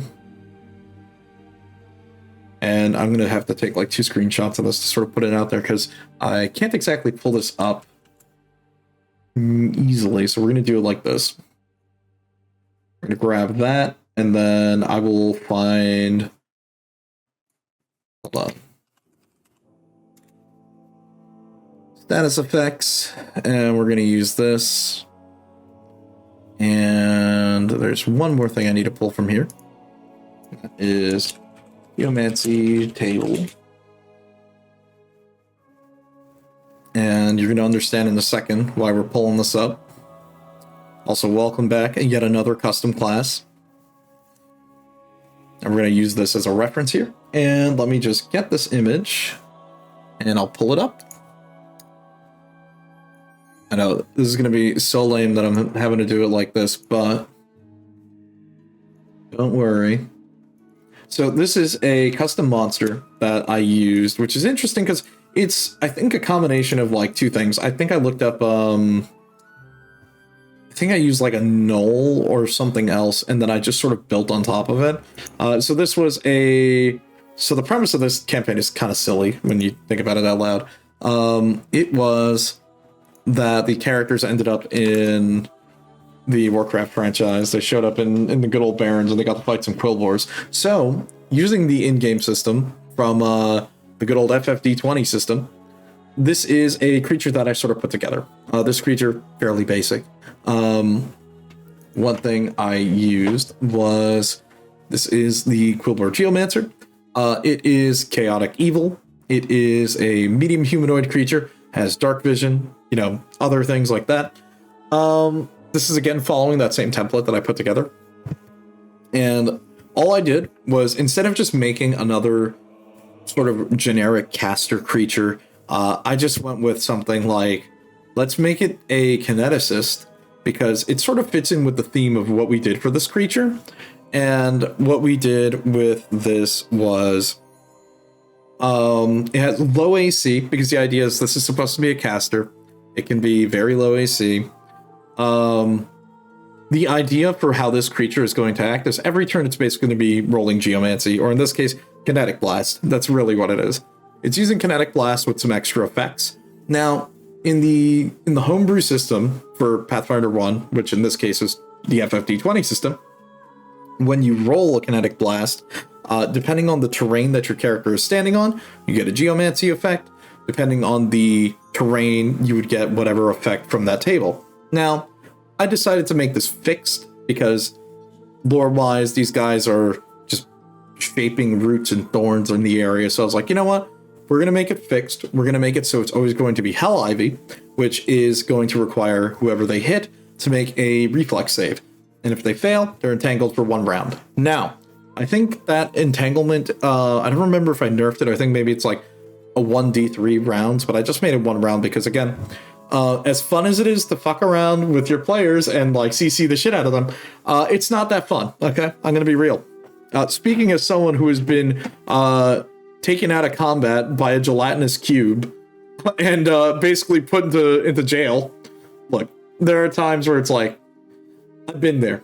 I know how it feels, and it sucks to watch all your friends just have fun in the encounter, and you're just sitting there like, yep, I'm stuck. So, I will say, this is an interesting change that I made that didn't necessarily show up on this sheet, but it was something that I had to note. One thing that I did was, so its 2-hit bonus is 3. Now, I'm going to tell you, I have lied. It is not 3. I actually cheated in this campaign because this was the interesting case of why is Homebrew overpowered is when you've got one guy who's stacking AC to heaven and hell, and then the other guy who can definitely hit over like 20 AC at level 7, okay? So what I did in this case was, all right, we had 2 versions of the Quillbore. We have the Geomancers, which were the spellcaster guys, and we had them in a bit of the back row, a bit in the far corners of the map that were trying to snipe the players to sort of make them a more menacing threat that needed to be focused out. I gave them +8. I gave them a +8 to their attack. And you're thinking, that's insane. It's always going to hit. It'll always hit the squishy targets. It'll always hit the weaker party members, but it will not hit the tanks or the people with high AC who are the melee guys. Now, we're creating an interesting situation using this Homebrew to sort of make a scenario where the other players need to call out to each other saying, hey, get that guy because he's a bigger threat. Even though he's not necessarily as, menacing looking, but it's the fact that they're so accurate and it's forcing the other players to make saves that maybe they necessarily can't, land. Now, Geomancy damage, 3d6 +8, that's a pretty decent chunk of damage, okay? It's not amazing, it's no d4s, but hey, when you're rolling 3d6, it's pretty good. But, it could be like, 4d4, and then 4d4 is basically, Fireball? Fireball on a single hit? Yeah, no thanks. That's a little bit much. But you see what I mean. These are like, what I was kind of getting at when it comes to making this thing work. Now, you're probably wondering, oh, what feats does it have? It has ley lines, it has favorite terrain. I'm a little bit mean, which, to give it more background, yes, it makes the creature a much more effective fighter in its own environment. And this works because it sort of helps to naturally explain why it's able to hit these kind of higher numbers when, you wouldn't think it would normally. But that's to sort of give you an idea of how that works in particular. And then, yeah, that's basically how I did the geomancy. So now the other thing we can sort of pull up is, for fun, let's take a look at Geomancer.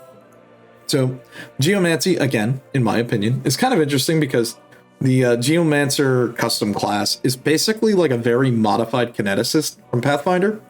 Kineticist IMO, I really enjoy.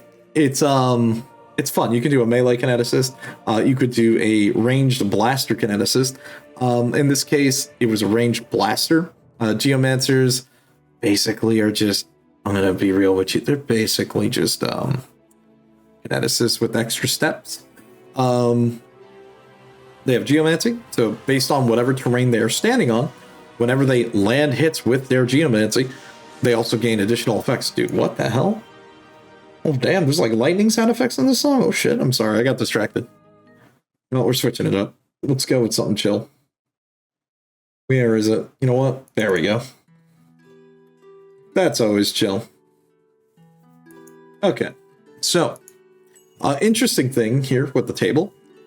So yeah, depending on what terrain that the player is standing on, the Geomancy DC is Geomancy level plus their Wisdom mod, and more or less, so Kinetic Blast hits, now they have to make a save, and then the save is like, okay, what are the additional effects? In this case, we had Hell Ivy, so grasses and small plant growth, whatever, plant they're standing on, would more or less determine what they're going to, what effect they were getting.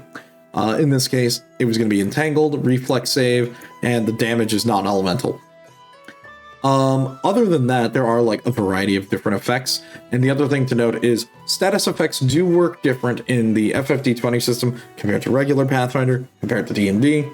And again, that's another thing that we could talk about. I guess let's talk about statuses.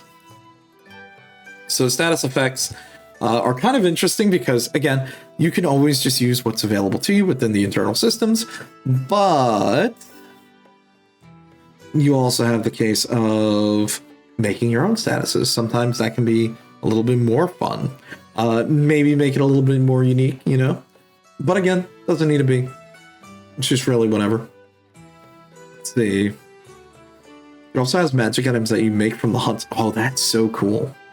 It's funny because in this campaign that I ran for the FFD20 system, one of the players was a chef, and for them, what we worked together on was actually a list of, what's it called? We worked out a list of recipes, and the recipes were based off of the monster parts that they found throughout their journey. So like when they were fighting, what's it called? Some dead rabbits, or not dead rabbits, they were like the giant squirrels. They fought giant squirrels, they fought raptors, they fought like a bunch of other miscellaneous monsters that were in the first part of the dungeon. They were able to gather some meat or do these different things. There were other ways for them to get meat, and they were using that to sort of cook their own dishes. Now, how I sort of did that now, okay, so this is another more interesting thing about Homebrew. Damn, now we're going even deeper down the rabbit hole. Hold up, I got you. So, since we're talking in that regard, let me, where is it? There we go, Waterlogged Cookbook. Let me pull this up. So what we worked out was this was similar to how alchemists can craft their own items. Let me, I think I wrote a note here.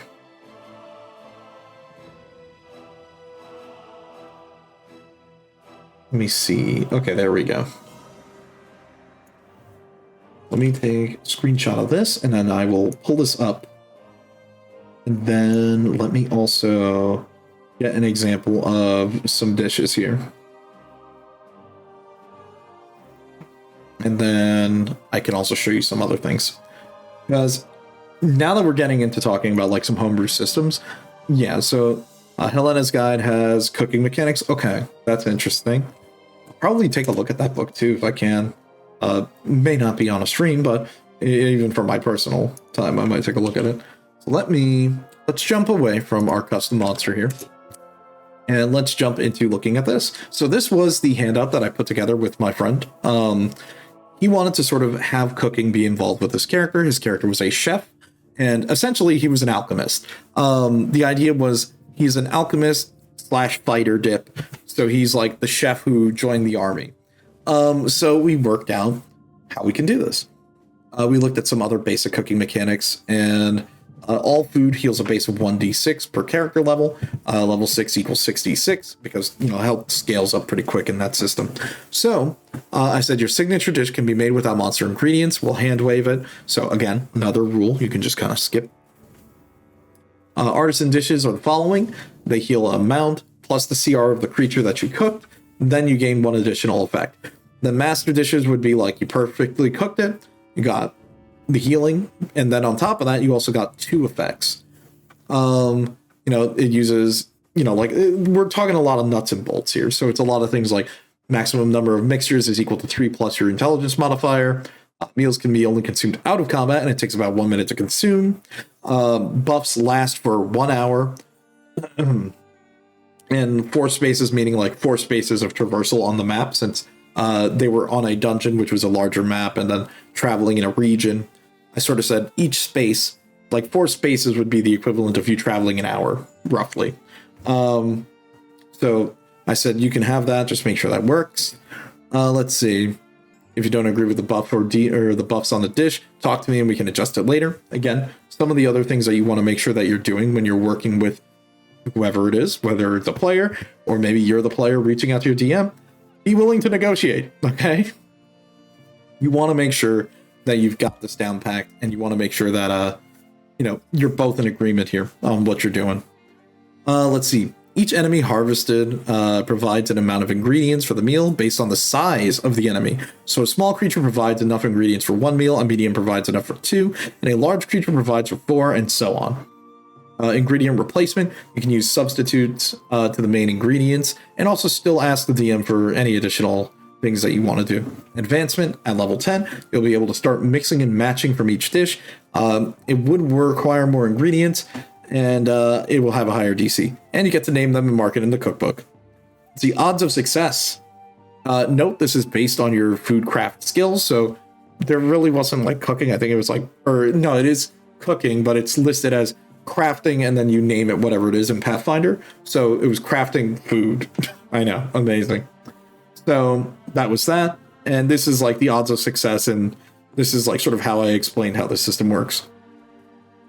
Failed dishes are turned into mistakes. Depending on how far off it is from the DC, failed dishes could have inverse effects, TBA. So there was more things that we could have added. Unfortunately, we never really added more to that list because, in particular, there really were always going to be able to successfully cook something. If not, they'd be a bad cook. And then his character wouldn't live up to their name, which was just literally named the Iron Chef. He had a name, but he only chose to go by Iron Chef, which is fantastic. Let me see. Okay, we're gonna take a look at some of these because these are some of the funnier ones.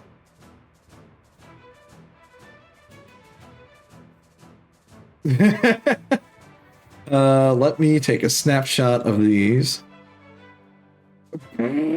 Oh, that's mean. That's so mean. Man, I'm reading over some of them, I'm like, damn, okay, some of these are a little bit mean. Okay, here's an example of some of the food that we added to the list.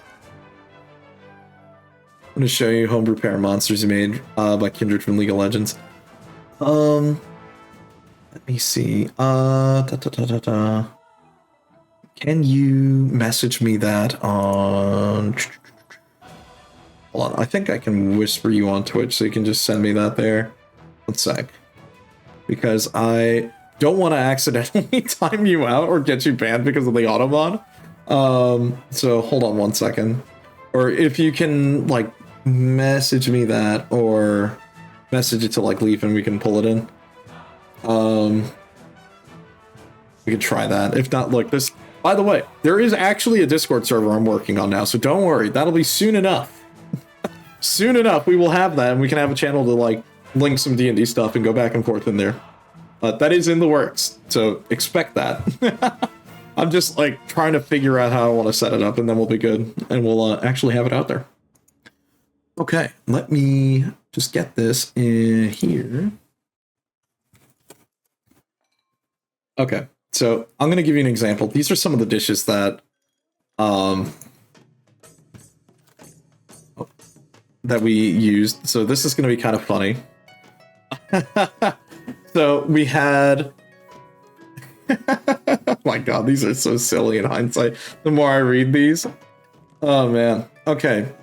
So starting from the top, we have the Mandragora salad. Who knew victory could taste so refreshing?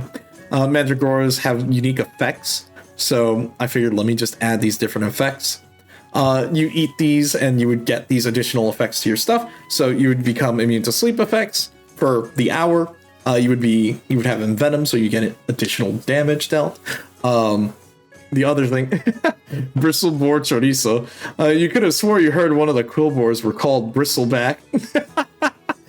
Double reference there of just nonsense. So you get, pork chops from killing the pigs. And you would get some unique effect according to like what they get. So they're earth resistance. So in that system, there's earth resistance, or there's all the elements, and earth was one of the things you can get resistance to.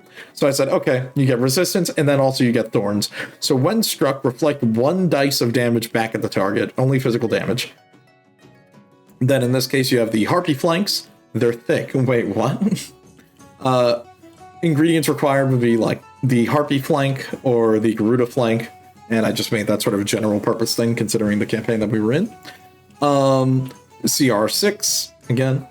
See, unfortunately, cannot do it myself. It was strange. Okay, no problem. Look, don't worry, Cruising. Next time, I got you. We'll pull that up next time. So the other funny thing was, you get bellowing breath 3 times per day. The 40-foot cone knockback. It's funny because that is actually one of the mechanics from that unique monster fight. I decided to just say, hey, you cook the dish good enough, sure, you get to use a boss move. But it has to, like, so the idea behind homebrewing what unique effects were going to be on the food was something that I sat down and discussed with the player, because they said, I want it to be unique, but I don't want it to just be another blue mage spell, which... How blue mages work in that system is whatever supernatural abilities that are on the monster sheet, they can pick and choose what they want. They can't necessarily learn spells from it, but they can learn unique moves, and that's the idea. So most monsters didn't really have spell casting as a result, because their intended way to play is to be revolving around that mechanic of learning spells that way. So let's see, what do we got here? What else? The original spirit sliders. Apparently this recipe comes from a tavern called the White Castle. Oh, that's so me. Oh no, not the horse burger. Oh no. Yeah, you can tell this was a kind of a mean joke. What are the required things? Horse meat or centaur flanks. I'm like, no. Look, little did my friends know. Like, we were cracking up because when they made their party in the session 0, no one told each other what their alignment was. So then when the whole party came together, there was only one good aligned character and everyone was neutral or evil. So it just kind of turned into, instead of it being like a fun Final Fantasy themed like romp through a dungeon, it turned into my friends playing Dungeon Meshi in a Final Fantasy setting where they're trying to eat every single monster they come across. So there you go.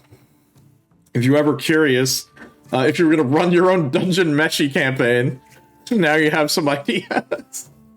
Oh man. What else? Yeah. So on this, it's like, what's the bonus effect? Your charge distance is increased by 15 feet.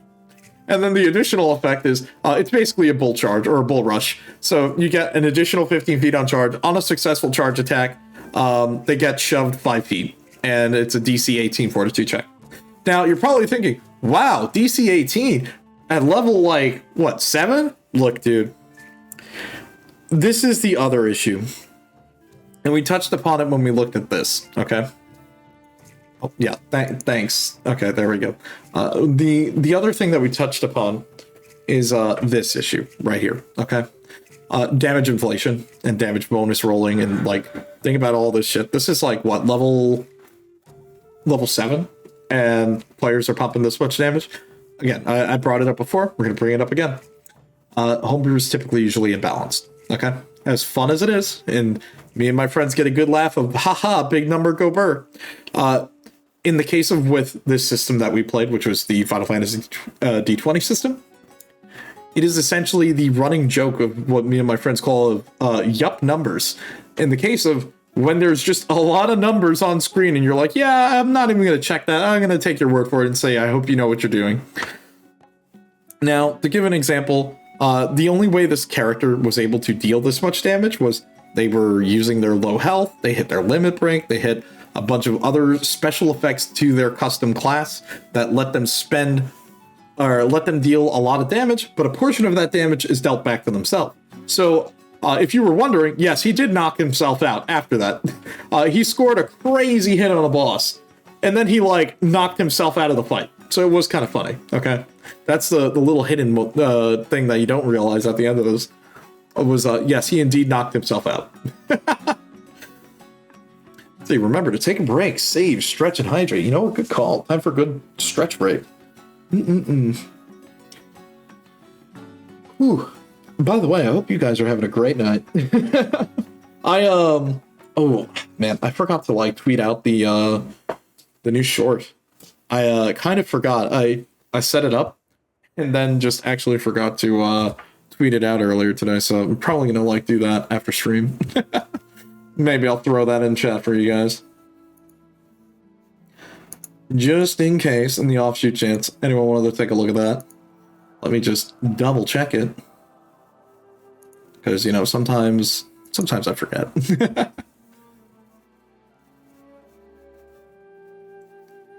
Oh my god. So, yeah, actually, little tangent here. We're going to take a quick tangent. Let me go here. Where is it? Oh, whoops. There you go. Have fun with that. That is the most recent short that that I threw out there. Also, wow, I didn't even realize how off the chat box is. Whoops. But yeah, so little note regarding about more stuff for the main channel here. Yeah, we're going to be having the first big video in forever is the Half-Life 1 video. Mentioned that before. Progress is running smooth. A lot of the shorts that I'm sort of putting out now are going to be a little bit of a teaser as we're getting towards the end of getting that video ready to go. Kind of excited. I'm glad to see it'll get maybe no views, but it'll be fun. I think it's a fun one, and I've been looking forward to it. So remember, I do it for myself as well. I do enjoy like what I do. It's a lot of fun. So let me tangent us back over here as we're looking at these ridiculous rolls. Yeah. So in the case of a lot of like high damage rolling and stuff like that, remember, just don't. You don't have to do stuff like that. What else? What else could we talk about? Because we talked about a number of different things here.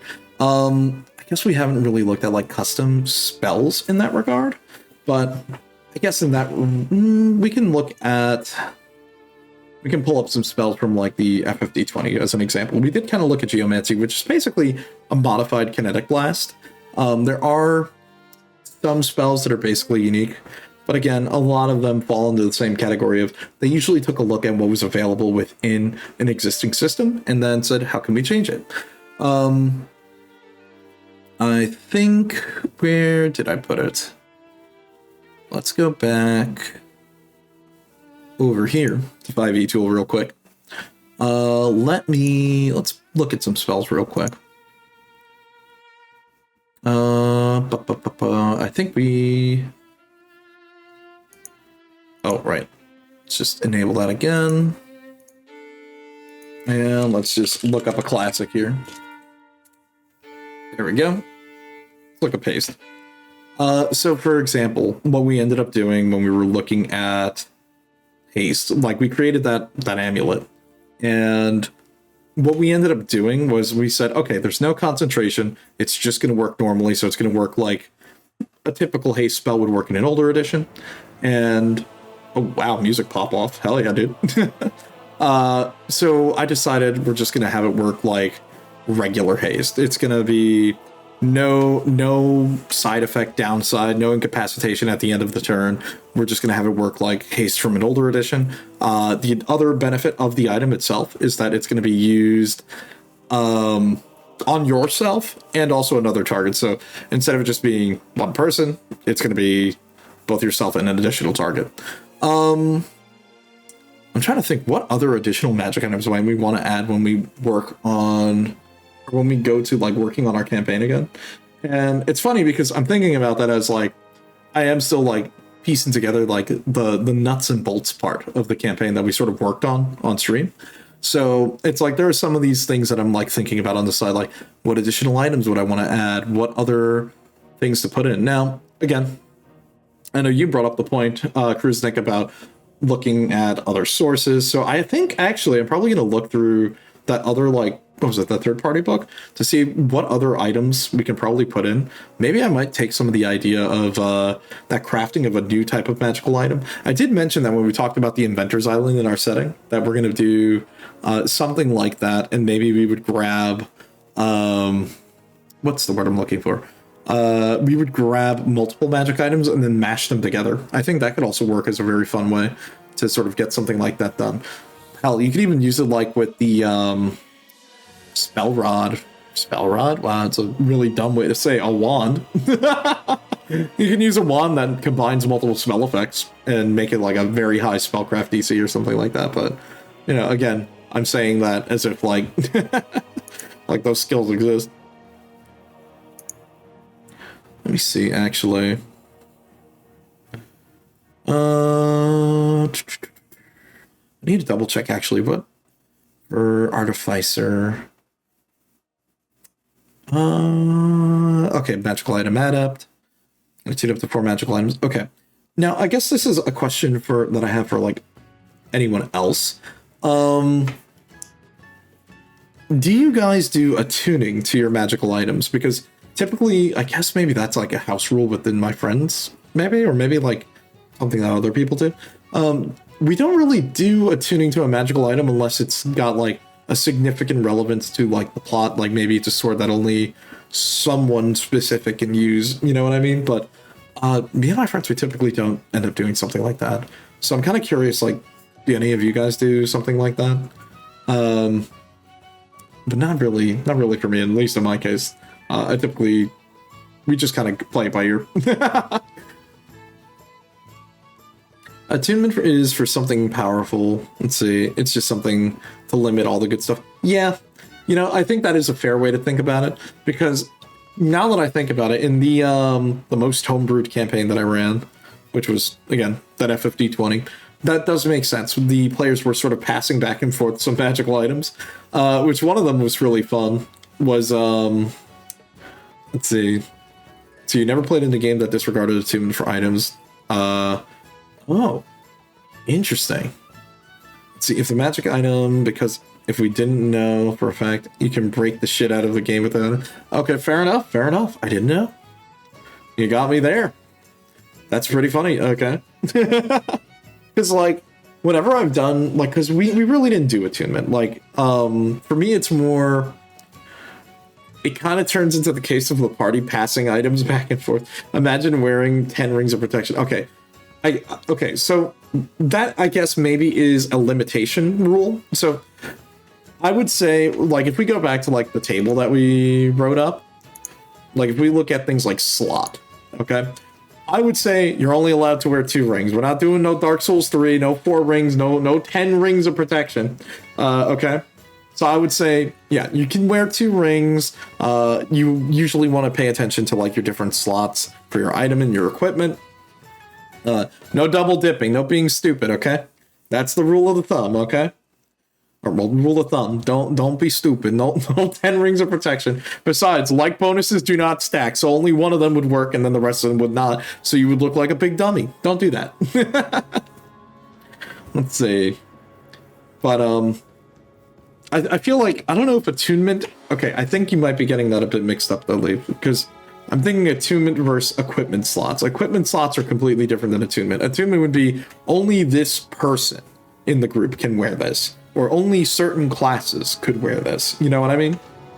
That's at least what I'm getting at here. And I hope that makes sense. A little bit, you know.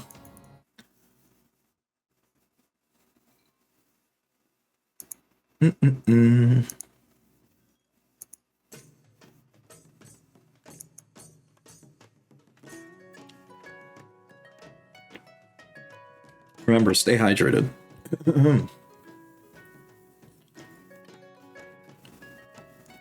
If you didn't know for a fact you can break the game without, you know.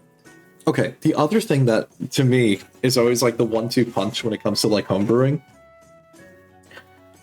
and this is going to sound very stupid, but bear with me, is min-maxing. Attunement is like that. If you didn't have that, you could wear any number of magic items. Yeah, okay, fair enough. No, but yeah, for me, I guess it kind of turns into like a running joke with my friends that I would say, for me, the thing that makes homebrew very scary is well, it's min-maxing. Because the problem, okay, this is what happens when you play like card games with your friends. It turns into semantics, the argument. See, the attunement argument. You did make magical tattoos that have their own. Okay, yeah, that's fine. That's totally cool. Okay. No, that makes a lot of sense to me, though. Yeah. Oh man, oh man. But yeah, like I was saying, when it comes to like min-maxing, because you get into a weird situation where maybe if something is written in kind of an ambiguous way, it becomes much more difficult for, you know, anyone to really, I don't know, what's the word I'm looking for here? You know, really explain. Because then it turns into like you're sitting there playing Yu-Gi-Oh! With your friend, or like MTG, and you have to dispute a card text. And it's more specifically a Yu-Gi-Oh! Issue. Let's say 5 separate attunement slots for tattoos, 2, increased ability score 1, tattoo. Oh! That's really cool. See, 1 spell tattoo, 1 free cast, prolonged rest. Okay, so it's like the arcane bound object. Okay. Spell must equal attunement slot, so 1 spell. Oh, okay. I see what you're doing here. That's kind of interesting. Also, damn it, I just thought of the funniest. Dude, that reminds me, I think we talked about this one other time. I'm thinking about a Warforged getting the magical attunement tattoos, and I'm just imagining them. I'm imagining the Warforged getting his attunement tattoos. He goes to the auto body shop and they spray the fire, or they spray paint on like little Hot Wheels flames onto him, and he's like, "I'm ready to go." What spell is that? It's haste. Oh man. Oh boy, oh boy. You know, that's an example of something like really silly. Let's see.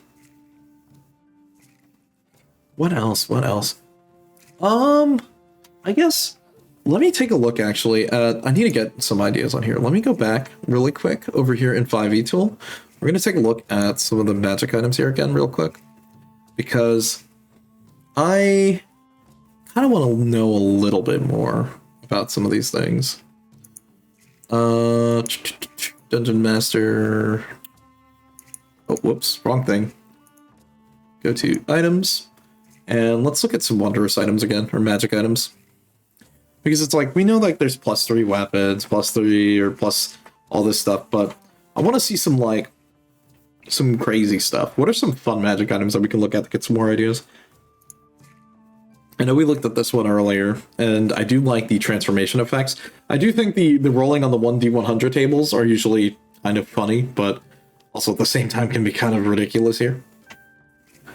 Let's see. You arrive at your destination wearing nothing but the amulet. Everything else that you were wearing or carrying now appears in a random unoccupied space within 100 feet of you. Damn, dude. So you teleported and you're butt naked, dude. Damn. That's rough. Oh, let me do that. There we go. So we can punch this in a little bit. Okay, what else do we got here? Okay, a bunch of armors with different effect. Okay, I guess that's also the other thing too. If you wanted to really like cop out and just make very simple magic items for like a homebrew thing, again, just look at spells and you can just apply that spell effect onto an item, and there you go. That's like, oh, wow. Okay, all right. Damn, he didn't like that one. Random horn blaring outside. Okay. Let's see. What else do we have here? I'm kind of curious. Acts of Dwarven Lords. Is there any other unique effect here? Oh. Oh, okay. You get some of the racial bonuses. You get like Dark Vision. Fortitude of Stone. Your Constitution increases by 2 to a maximum of 20. Interesting. Oh. No, you just actually get... Okay. I was surprised. I was not expecting this to be as interesting as it is. Let's see. Huh. Oh, okay, what is this? Baba Yaga's dancing broom? Okay. It's just animated brooms. The broom is reduced to 0 HP. It shatters and is destroyed. Okay. Pestle and Mortar. I guess these are all the different things. What else? What are some other interesting things? Okay, these I'm kind of interested in. While wearing this belt, your strength score changes to 27. The item has no additional effect on your strength, and then without it... Armament's legendary. Interesting. Interesting. I guess you could look at some of these to get other ideas, too. And then, obviously, you can make these, like, very high-end items that you would use, but, you know, obviously, you wouldn't be letting the player buy these. You would be having them find it in other interesting ways. Then again, we have used something similar to this already, but I guess we would need to look at setting the standard for our 5e equivalency, because a lot of the items that I have made previously were Pathfinder. So let's see what else we got here. Oh man, Big B's Benefit Bracelet. Okay. Let's see, Bracelet has one of the followings: a minor, a major, and a minor detriment. Wait a minute. Oh. I didn't even think about this. I didn't even know we could do this, actually. While tuned to the artifact, you gain one of the skills. DM's choice. While tuned to the artifact, immune to disease, can't be charmed. What's a major benefit? Oh. Interesting. I guess that's something we could probably end up doing. We could probably end up rolling to create some of these other items. See, artifact properties, major benefit. See, as that above, accepted as a spell.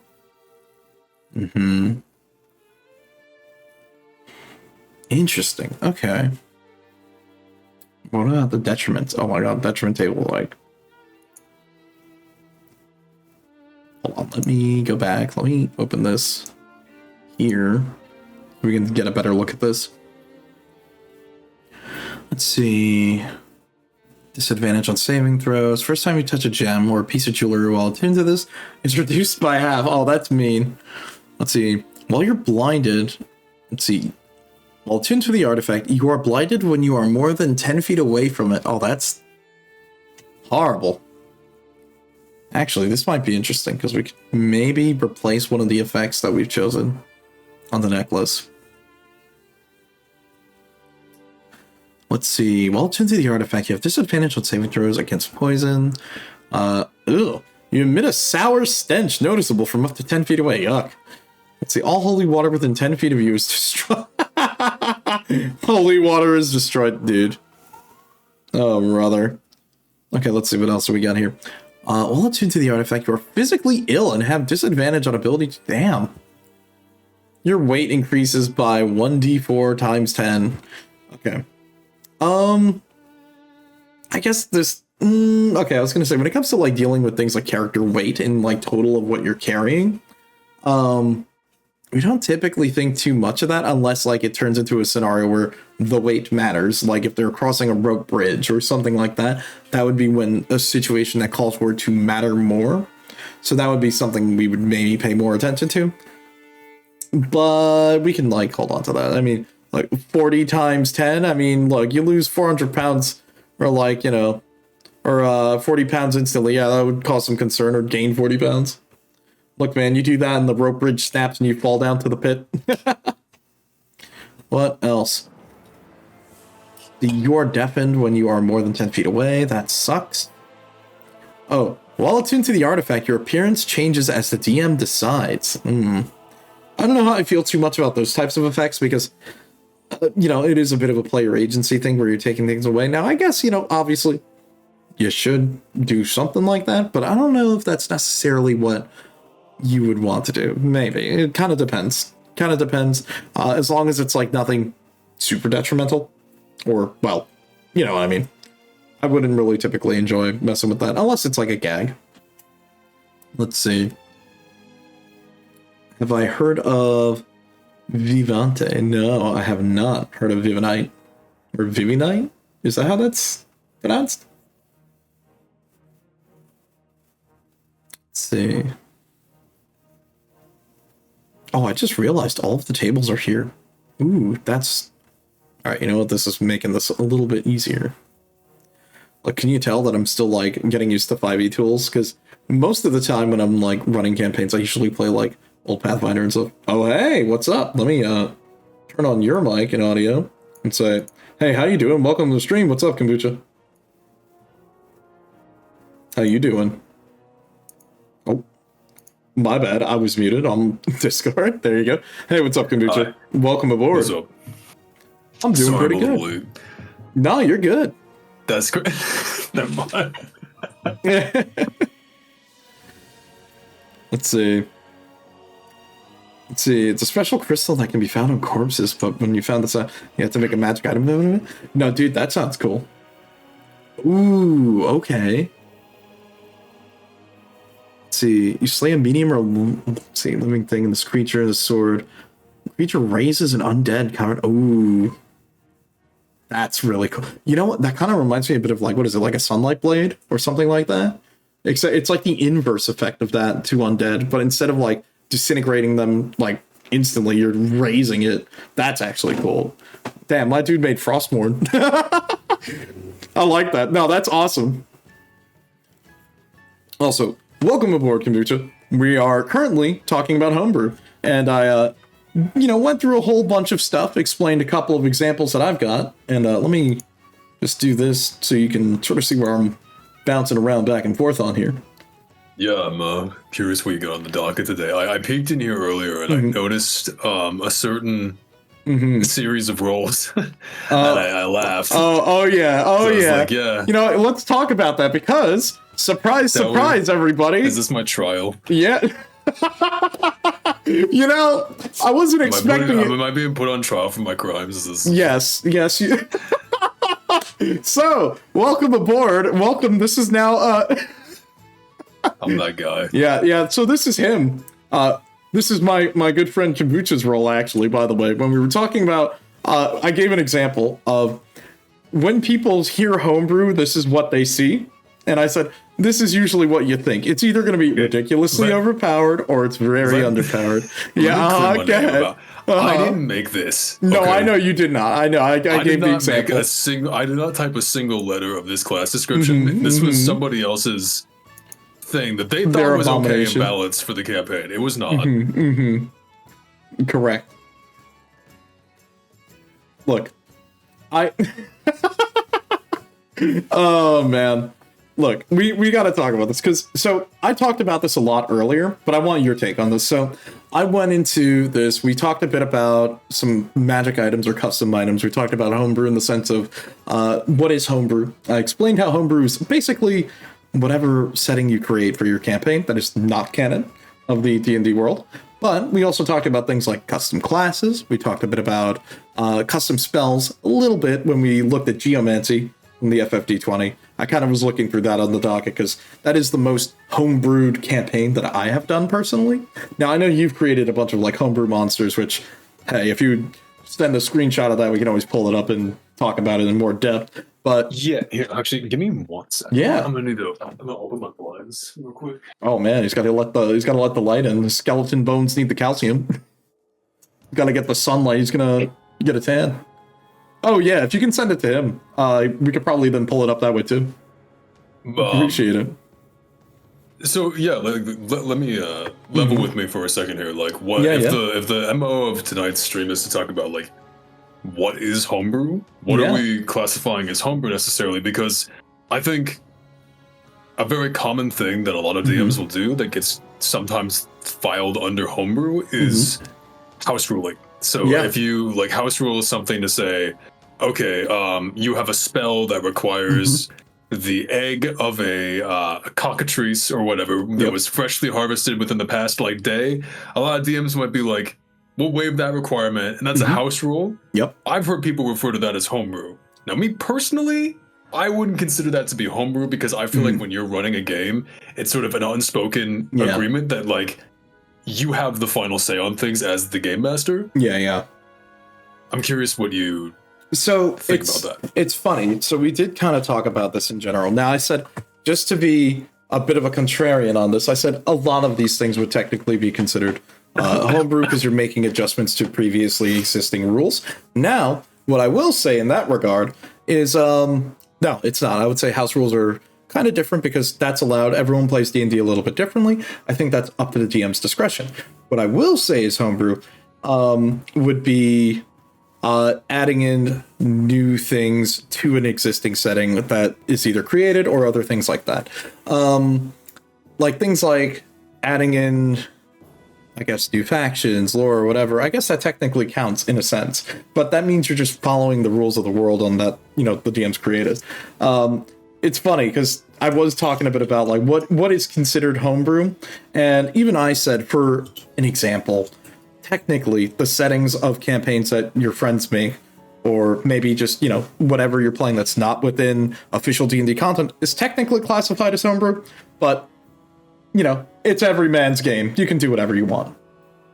Well, another good example would be like, so I don't know if you've mentioned it already on stream, but the Final Fantasy, the Pathfinder Final Fantasy D20 module, which basically is a like general Final Fantasy setting for Pathfinder. Yep. That's a published, like technically homebrew rule set. Yep. That is brought to like, that is like an option to play for people. And we've run some campaigns in it before, but like when we all sit down and we say, hey, like, we're going to run using these rules. Does that still count as homebrew? Because it is a homebrew thing. Yeah, I would say it is technically all homebrew, but we're making adjustments to it. And I would say that's fair game, because I wouldn't say that's homebrew, because that's just still house ruling. That's adjusting. I technically would not consider house ruling homebrew, because that's just rules lawyering at this point. I'm like, that's, you don't have to do that. You know what I mean? Now, in regards to like the FFD20 campaign, this is fun because this is like a little review for me, and now that I've got you here, I can bounce some fun stuff back and forth. So actually, do you got an agenda? Like, what do you want to look at? We're just kind of just bouncing around. We talked a bit about items. We talked a bit about spells and monsters. I pulled up some of the entries in FFD20 that I used. For example, I pulled up. If you don't have anything in mind. I've got two things on my lap right now because Cruising just sent me a set of homebrew monsters, and I have homebrew monsters. So do we want to take a look at that? Maybe we'll take a look at Cruising's first, and then maybe some of mine. Absolutely, let's do that. Let me send you it. Yeah, hit me. I'll pull it up, and let's go through that. Thank you. Let me just pull that up, and I will pull up some of my stuff on the side for after. Yep, let me... 1 second here. Let me just do this real quick. Let's see, now these two are inspired by Kindred in League of Legends. Okay. 1 second, let me just... I have to, like, hide this 1 sec real quick. Just to make sure it's cropped correctly, because you don't want to get the disaster crop job that I did. Spotify is, like, so loud now. I don't know if, like, this is an update. Maybe it was like you accidentally raised it or something when you're out for a run or something. I've got it on like a fucking sliver, and it's just like still so loud. Because usually I put it at like 100 because like in Windows I put it at 100 because like that's just the loudest. Like it just needed to be that loud in the past, and I don't know if like Windows changed or Spotify changed. It's like some update happened. It just got louder, man. There we go. Hey, where is this motherfucker? Let's see. There it is. Yep, there we go. Okay. You didn't play my desert campaign ever, did you? No, I was not a part of that campaign. I want to grab something you haven't seen. Okay, this is going to be fun. We're going to have some fun now. Okay, Alice of the Hunt and Lobo of the Hunt. Oh, okay. So this is our pair of assassins, inspired by that. Let's see. Roll class 16, higher HP, or they're both about the same. One's faster. See, one is Dex, one is strength-based. Damage immunity is psychic. Okay, fair enough. Immunities to being frightened. Yep, that checks out. Let me read this with you. We're looking at the first one? Or are they both meant to come together? They're both meant to come together, from what Krustik mentioned. They are a pair of assassins. Let's see. 250? Look, I want you to know, I see 250 and I laugh. You want to know how much health Gilgamesh had in that encounter that you played in? Oh, I'm like 1,000. Oh, he had like almost like 1,800. Yeah. Like, I had to pump his HP. Like, by the way, hold on. Before that kind of is an interesting. No, you want to know? I can get on a whole tangent about that, but I'm not sure if that's the right time to no, definitely. We'll talk about that after we look through this. But a little tangent, just a little point of reference for you. Where was it? Hold on, I had a sheet right over here. Or Gilgamesh Form 3 has 1,000 HP. The version that you fought was the first one. And, where is it? You want to know how much health you're supposed to have? 300! Yeah. Yeah, no way, Chief. Okay, anyways, back to this. Sorry about that. So, have you let my ran down. this before, or is this something you plan to run?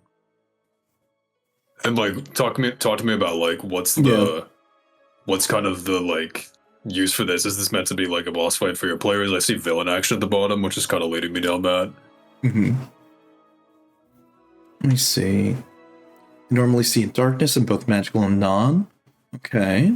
Rapid dance, it moves 20 feet before shooting an arrow shot. You may fire 3 shots at 3 separate targets. You've run them as a boss fight as a test. Okay. Gotcha. Unending Hunt. Wait, is that reaction ability? Is there a cooldown on that? For the left one? For Alice? Hold on. Oh, reaction. Oh. Reaction. If Alice is hit with an attack, she disperses into a swarm of white rabbits, reappearing in an empty space 30 feet away. So how does that work for, like, does that dodge the attack? Is it a mischance? Like, reactions are only once per round. Okay. Oh, that's true. They are once per round. But, like, aside from that, there's no limit? Like, so the first attack every round is just null? Or is it just a mischance? Or...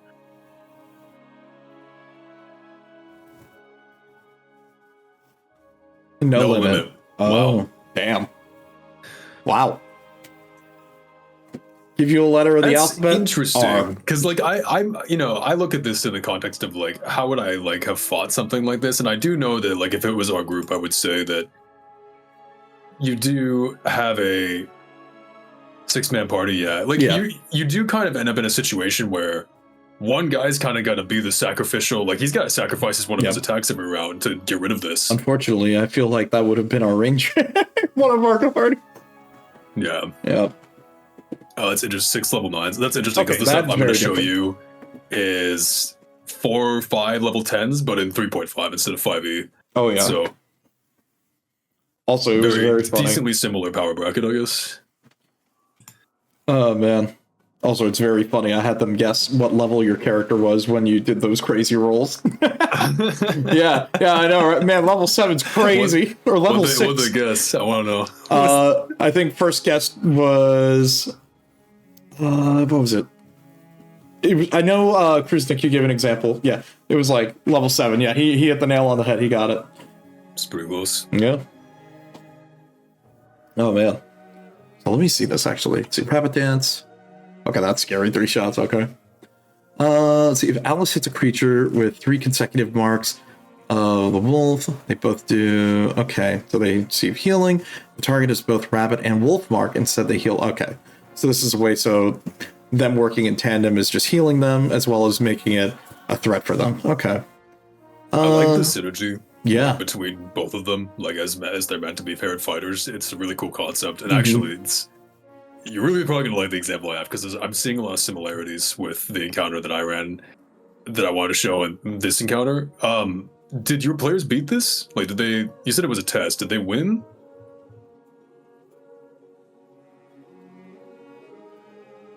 You know, it's funny. I'm thinking about it now, Kombucha. Any of the big, like, more homebrewed fights that I've done, that are like monsters that I've created, it just dawned on me. They've all been giant constructs. They've been golems. Oh, yeah. I suppose a lot of them have been, yeah. Yeah. You know, it's funny how that sort of pans out sometimes, huh? Let's see. In the meantime, okay, villain's action. The creates a 30-foot zone that prevents creatures from dying. Creatures within the zone are stabilized at 0, and the zone lasts for 1 minute. Okay, so basically the Kindred ult, I can see that. Interesting. Let's see. Now let me focus a little bit here on Lobo in the hunt. Let's see. What did we got here? See, Lobo can see normally in darkness, both magical and non-magical, at a distance of 120 feet. Okay. See, Mounting Dread attacks a creature with the Hunter's Rune twice. The creature must make a DC 16 Wisdom or become frightened for 1 minute. Ooh, 1 minute. Ooh, that's not good. Remind me, Frightened is just disadvantage in this edition, I believe. Still, it does not prevent you from, like, taking actions. Yeah, I believe it's still just disadvantage. Let's see. The creature can repeat the saving throw at the end of each turn, ending the effect on success. Wolf's Shadow Step. Let's see, a player character died, but they were Herald of the Death God, so anyone killed was brought back to life, but the player chose to stay dead. Oh, okay. Interesting. Yeah, because this sounds like a pretty good, like, challenging fight. Let's see. If Lobo hits a creature with 3 consecutive attacks, the target is marked with Wolf's Mark, and see, both Lobo and Alice can switch places. Ooh, I like that. Let's see, if the target has both the marks, the hunt, let's see, continue 10 feet in the space, they land, they must make a Constitution DC 15 saving throw, or take 3d8 necrotic damage, failed save, and they're pushed back 10 feet. Okay. Multi-attack. Let's see. Kindred's Fang. 5-foot reach. 1d10 plus 5. Let's see. Recharging 5 to 6. Let's see. As an action, Lobo can summon 1d8 Shadow Direwolves. Oh, God. That's a lot. Now I can sort of see where this is going. Let's see. And Hunter's Shadow as a bonus action. Targets a creature. Places a darkness-like effect on that target. Interesting. The Wolf's Hide. As a reaction, if Lobo is hit with an attack, his body reflexes and takes half damage. Ooh. Okay. Alright. That's interesting. No, overall, I like these. I think these are really cool. Damn, now you guys are making me want to try to make sort of a duo fight in that regard. It sounds fun. Not bad at all. I don't see a dex save for Lobo. Does it just imply 0? I'm not, like, as intimately familiar with 5e stat blocks. I mean, if they're... I would assume it would probably need a save for that, if anything. Hold on. I'm thinking. Actually, Cruise Neck. Dex save for what? Like, what is his dex? Like, I guess you could just calculate it manually. Like, because you'll see saving throws, wisdom, and strength, because those are those are going to come up commonly. But like, see how Alice has wisdom and dex, and then Lobo has strength and wisdom. Like, if you're forced to make a dex save for like Grease or whatever, right? Like, if there's no number there, do you just take? I guess Lobo has 10 dex, so it'd be 0, yeah. And he's not proficient in it, then it's just 0. Yep. Let's see. Yeah, those are the proficient saves. Got it. That makes sense. Okay, that makes sense. Yeah, it's, by the way, it's funny. Just bouncing back real quick to, I think it was this one. Yeah, this was an example of a template that I sort of put together for when I make creatures for when we do our campaigns, Kombucha, which are like, Pathfinder 1 and D&D 3.5. I more or less took one of the monster stat blocks that I've done before, wiped it out, and just sort of left it as a blank sheet so you can sort of get an idea of the elements that we sort of put into it. So yeah, it's funny. I guess maybe I'm curious actually. Now I want to just check 5e tools real quick because I'm curious about looking at another regular monster stat block again, just as a point of reference. No, I see. So this is very, like, what he has here is extreme. Like, this is this is the same thing I do with 3.5, where you basically copy the format and just put in like that way. So it's consistent when you look at something printed by Wizards versus like this. True, very true. The confusion about the saving throws here is that you only list saving throws in this block that they are proficient with, because that's just proficiency plus the relevant ability. If they're not proficient in a save, like if someone forced like either of these characters to make a charisma save, which is a very rare effect, I can't even think of any effects that cause it, but like nothing that they would really just roll a +0 because there's no proficiency bonus and there's no charisma modifier. Okay, gotcha. Yeah, I guess but that's in the case of like Lobo, he's proficient with wisdom saves, so it's 3 from wisdom plus his proficiency bonus, which is 3.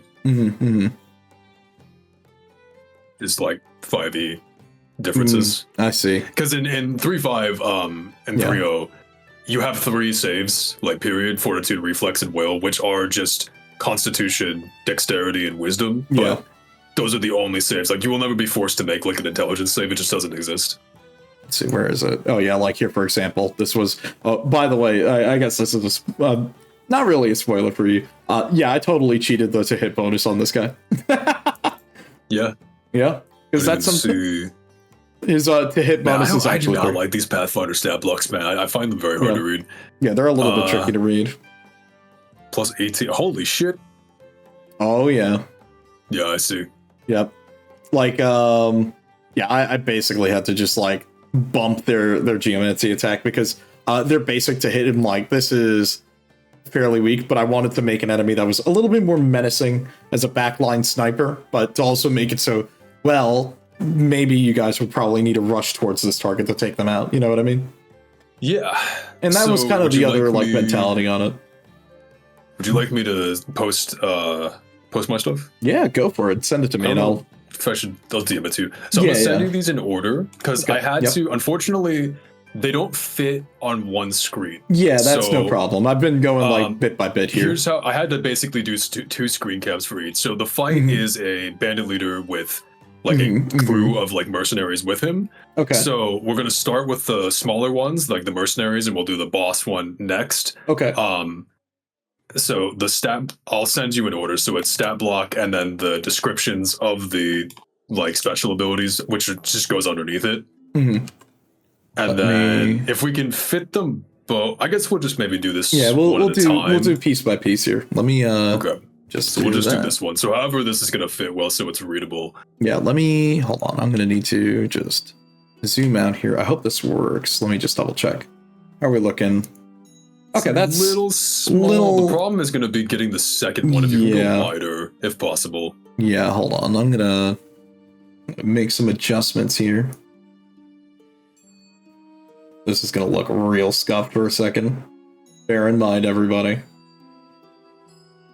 The generic names for the NPCs, by the way, are because in Roll20 we do RP text-based, so the name shows up whenever I type it, so it needs to be something that's not like not too immediate spoiler on what their name is. Yeah. Okay, there we go. I made it a bit bigger on screen, so hopefully that'll help out. And the challenge is the second one, because the second one's the actual descriptions for its special abilities. Yeah. I'll try to see if we can reorganize that, or if anything, like in Roll20, like shrink the box a bit and then just send a screen cap of that. It's not in Roll20. This is in the journal, which is in full size. Oh right. I can open it, but I don't think it's gonna matter because it's gonna be the same. Yeah, true. Size anyway. Okay. So let me take a look at here. Oh wow. Oh whoa. So, hold up. Yeah, go ahead. Walk me through those. While you pull this up, So for context, this was like 4 or 5 level 10 players in 3.5 instead of 5e. on its own, these are not anything special. I am not perfectly happy with this encounter. In general, I think I made it a little bit too hard. They did beat this, and there were no deaths. However, I do think I was a little heavy-handed with like damage and attack bonuses for some of these. The damage is not anything that crazy. That damage is actually a little low for level 10, which is fine because there's like about 4 or 5 of these guys. Like these are adds to a boss fight. Right. Where it gets the important stuff is actually the second part, which is the description under these special attacks, like what these actually do. I'm just setting up and getting this on screen. 1 sec. Oh, I'll just keep yapping then. Yeah, no, go for it. No, you're good. Yeah, you're good. I will also just send you the second one too, just so that you have it. Okay. You know what? I don't think I'm gonna have both of them on screen together right here. Yeah, I would just if it's possible to just get the description like underneath this one, even if you just scoot the top part up. Yeah, you know what? I got you. The same size. Yeah, I got you. Hold on. I got you. I wonder, can I just like this work? Oh, easy. No, I know what I can do. Hold on. We're in the modern day and age. We have technologic. It's called I just save it as a picture and then slap it in. Bam, easy.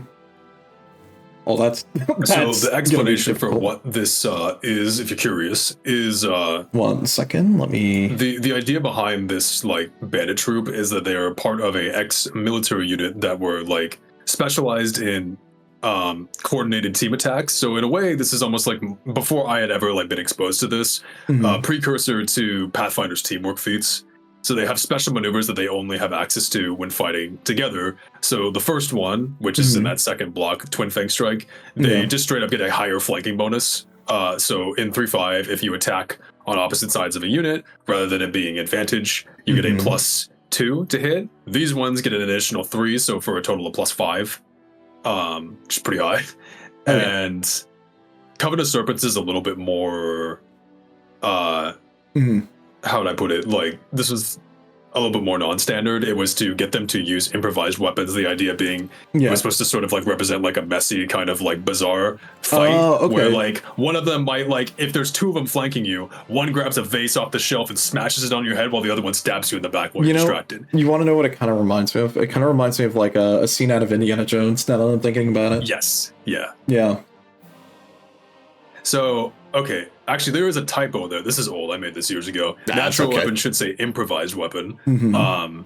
Which basically, they grab an improvised weapon, so that could be a beam, a block of wood, an item off a shelf like a vase or whatever. If they hit you with it, you immediately then provoke an AOO from anyone who happens to be threatening you. So if you're surrounded by 3 of them, and one of them does this on you, the other 2 are going to get free attacks on you.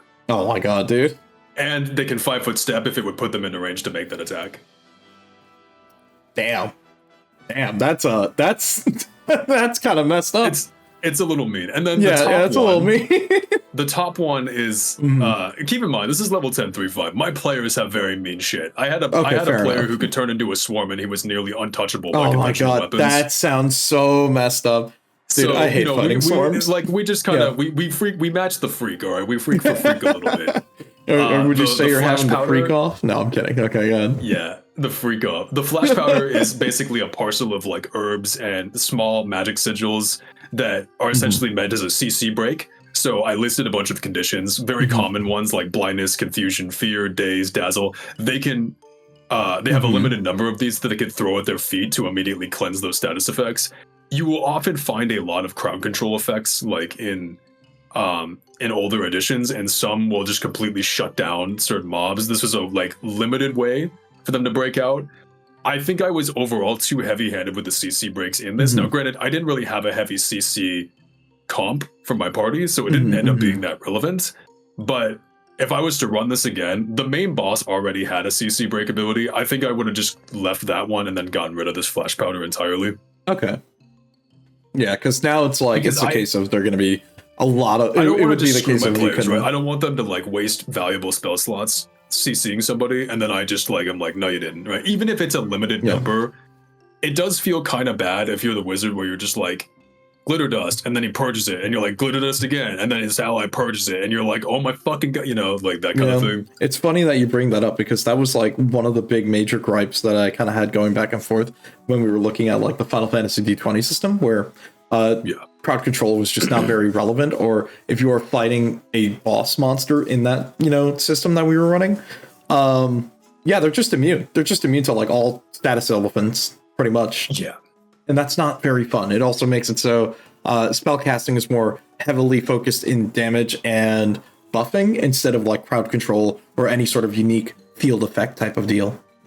It's a complicated problem to address, because on one hand, I get how it feels as a DM where you make an encounter and you're like, these enemies are really cool and I can't wait to fight my players with these. And then some fucking dude casts impeding stones and like they're just a gay baby Joe for the entire fight and they just end up doing nothing. Yep, you're locked in the box. It's over. I just feel like at the end of the day, you have to remember as a DM that like the players should win.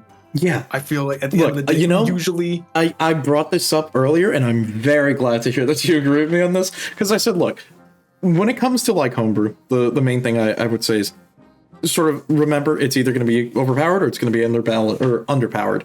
The thing is, at the end of the day, you still want everyone to have fun. And if you are like, oh, hell yeah, I'm winning against my players. Okay, Gary Gygax, take a seat in the back and calm down. But, the main point is you want everyone to have fun with what they're doing. And sometimes it's like, if this is just going to be really unfair to play against, think about it from the perspective of the player. If I'm doing this shit to you and I said, no, it didn't happen, rewind. Oh, no, we're not cool. Not cool at all. No one's going to want to play with you. If you have a mechanic that just completely like invalidates something that one of your players do, I think, I think that's a example of maybe you should reconsider like what your goal is out of an encounter. Yeah. Well, I do understand that like if I spend a bunch of time making a cool like NPC for somebody to fight, I don't want them to just completely get shut off by one spell. There are other ways to address that, and in my case here, if I'm gonna make now, here's the thing. These weren't meant to be necessarily just like thugs. It was a smaller group of like tightly knit like mercenaries, kind of similar to what we saw with Cruiser's example, where like we have team-based combat. They're supposed to synergize with each other. That being said, again, if I was to like if I was to write this encounter today, I would probably more lean towards having the ads in the fight be ads. Like be a little bit toned down. That I don't mind just getting fucked by somebody. Yeah, no, I'm with you there. But they should still be threatening. Yeah. Like, I mean, I guess some other variations of that, well, two things I would say. So in regards to, like, you make an encounter that's cool, but you still want some interesting things. An example that I did for the Gilgamesh encounter that I did in the Final Fantasy D20 system, here's the other thing to keep in mind. And I had to explain the whole boss fight turn economy, where it's like, if you want to have a big beater, big stupid monster man, that's great. But you have to remember, when you got like 6 players, 6 is going to beat 1. Let's just be honest. And they're pumping tons of damage. I have a good example for that too. So what I ended up doing... So what I ended up doing to sort of compensate on that was, one, obviously there was an ad that came into the fight maybe a turn or two later and did help out, which was basically like a secondary boss. But what I was really proud of seeing you guys do was actually work with crowd control to lock him down to prevent him from using his ability, which was to completely heal the boss back to full. Now, the other interesting thing that I did to sort of compensate the turn economy, I guess you could say, on this, was I looked at the character sheet for Gilgamesh from the Final Fantasy D20 system, and he basically has his limit break where he draws one weapon, you roll the dice to see which weapon he draws, and that is now his current weapon. What I did instead was he saw the number of opponents he was up against and said, okay, each round I'm going to draw another weapon. Now, to compensate that, I stole this from, I think, the SMT ttrpg, which basically was like, I'm giving him an extra standard action per arm. He's got more arms, more standard actions to work with. Each time he pulls out another weapon, that adds another weapon that he can swing with, but it's also giving him another action to work with. And that's sort of what led him to what you would be doing. Because when you look at his sheet, the skills that he has on his sheet are mostly about AoE CCing over and over, and it's really obnoxious, where he's like, with one extra action, Goblin Punch to like basically kinetic blast someone. Then you swing your weapon, and then every third or fourth turn, it wants you to use one of the songs to turn the whole party into frogs or something else. And I'm like, that's obnoxious. That's not fun. So let's change it up, make him a bit more of a Blade Master to his whole name and everything, you know what I mean? And let's do something fun that way instead, where he will use his song, but instead let's think more about the weapons he pulls out. And that's sort of where I got the idea of, well, he may only have one turn, but he does a lot of things on his turn to compensate that. So in actuality, it's sort of slowly balancing out the encounter that way. I have a pretty interesting example to go along with that, but do you want to move on to the second one I sent you, which is part of this encounter still? I want to at least finish that. Absolutely, yeah. Let me pull up the second one. 1 second. So this second one is the main boss, like the leader that came along with all of these smaller minions. Yep. This one, you could probably fit both on one, because you can just cover like his feats and his skills. Like those are don't standard. worry. I got you. I'm just grabbing this real quick, and I will have it up. 1 second. But yeah, it is always a balancing act between like, if my players do something cool, at the end of the day, I think we should like err towards giving them the grace of like, yo, you did that and I want to reward you for that. There is also kind of a balancing act, I feel, where if like I make something really cool, I want people to at least see it and witness like some of the cool stuff that like these things could do. Oh yeah. Like, when it comes to like making a cool encounter, I think rule of thumb that I've sort of come up with, and something that I've done, and maybe you will agree with me on it, is look, I will sometimes just cheat a creature's health just so we can have everyone get like a nice cool little moment. Like the example I gave was even in that Gilgamesh encounter when you guys took out the boss, that you and another player's sides just cleaved into him, and then you both kicked the scythes around and it swung around, you know what I mean? The team attack stuff is fun. We did that we did that with I think even in my other campaign actually, my favorite thing we did with that, which was also a campaign you ran, was that arena fight we did against another player character. Oh yeah, dude, where that was so cool. He flew into the air, and I used like a haste potion, and so like it was a 2v2 fight. And I'm partnered with another PC, and we're both like knights, and one of us is like, we had a dichotomy of like sword and shield, where one's like a tower shield wielder, and the other's more of like a Einhander duelist. And he basically used his shield as a platform for me to leap off of to then like lasso down our opponent who had taken off into the sky. I was gonna say one other thing that I do really love was the forest encounter where you guys ended up freezing the boss. Oh yeah, that was another fun one. 1 second, let me just make sure this is readable. Fucking ad. Thank you. Did you know that you could support the stream by following? We're almost close to our goal. All right, let me do this. Let me see. Hopefully this looks okay on screen. Let me just double check that. I will tell you in 40 seconds. God, dude, I hate this fucking website, man. Anyway, for all the Twitch Prime people who can see this, this is basically, this is the center boss of this encounter. He's more simple in the sense of like he just operates on his own. He doesn't have the same synergy effects that the minions have. The main thing is, so his like combat style is a extremely juiced version of dual wielding. He wields a large scimitar in his main hand and a medium spike chain in his offhand, and he's always considering to be two-handing both of them. Oh my god! Which is a little crazy. That's a lot. I'm not gonna lie.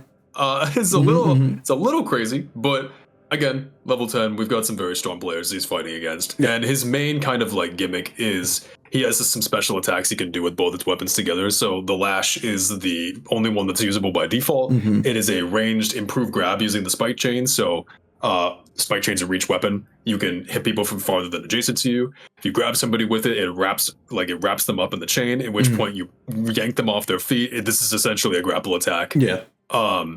Next turn, he can make another grapple check to pull the target closer, and if he starts his turn with a pinned target with the spike chain adjacent to him, he can coup de grace them with like a guillotine chop. That's the second part of the ability.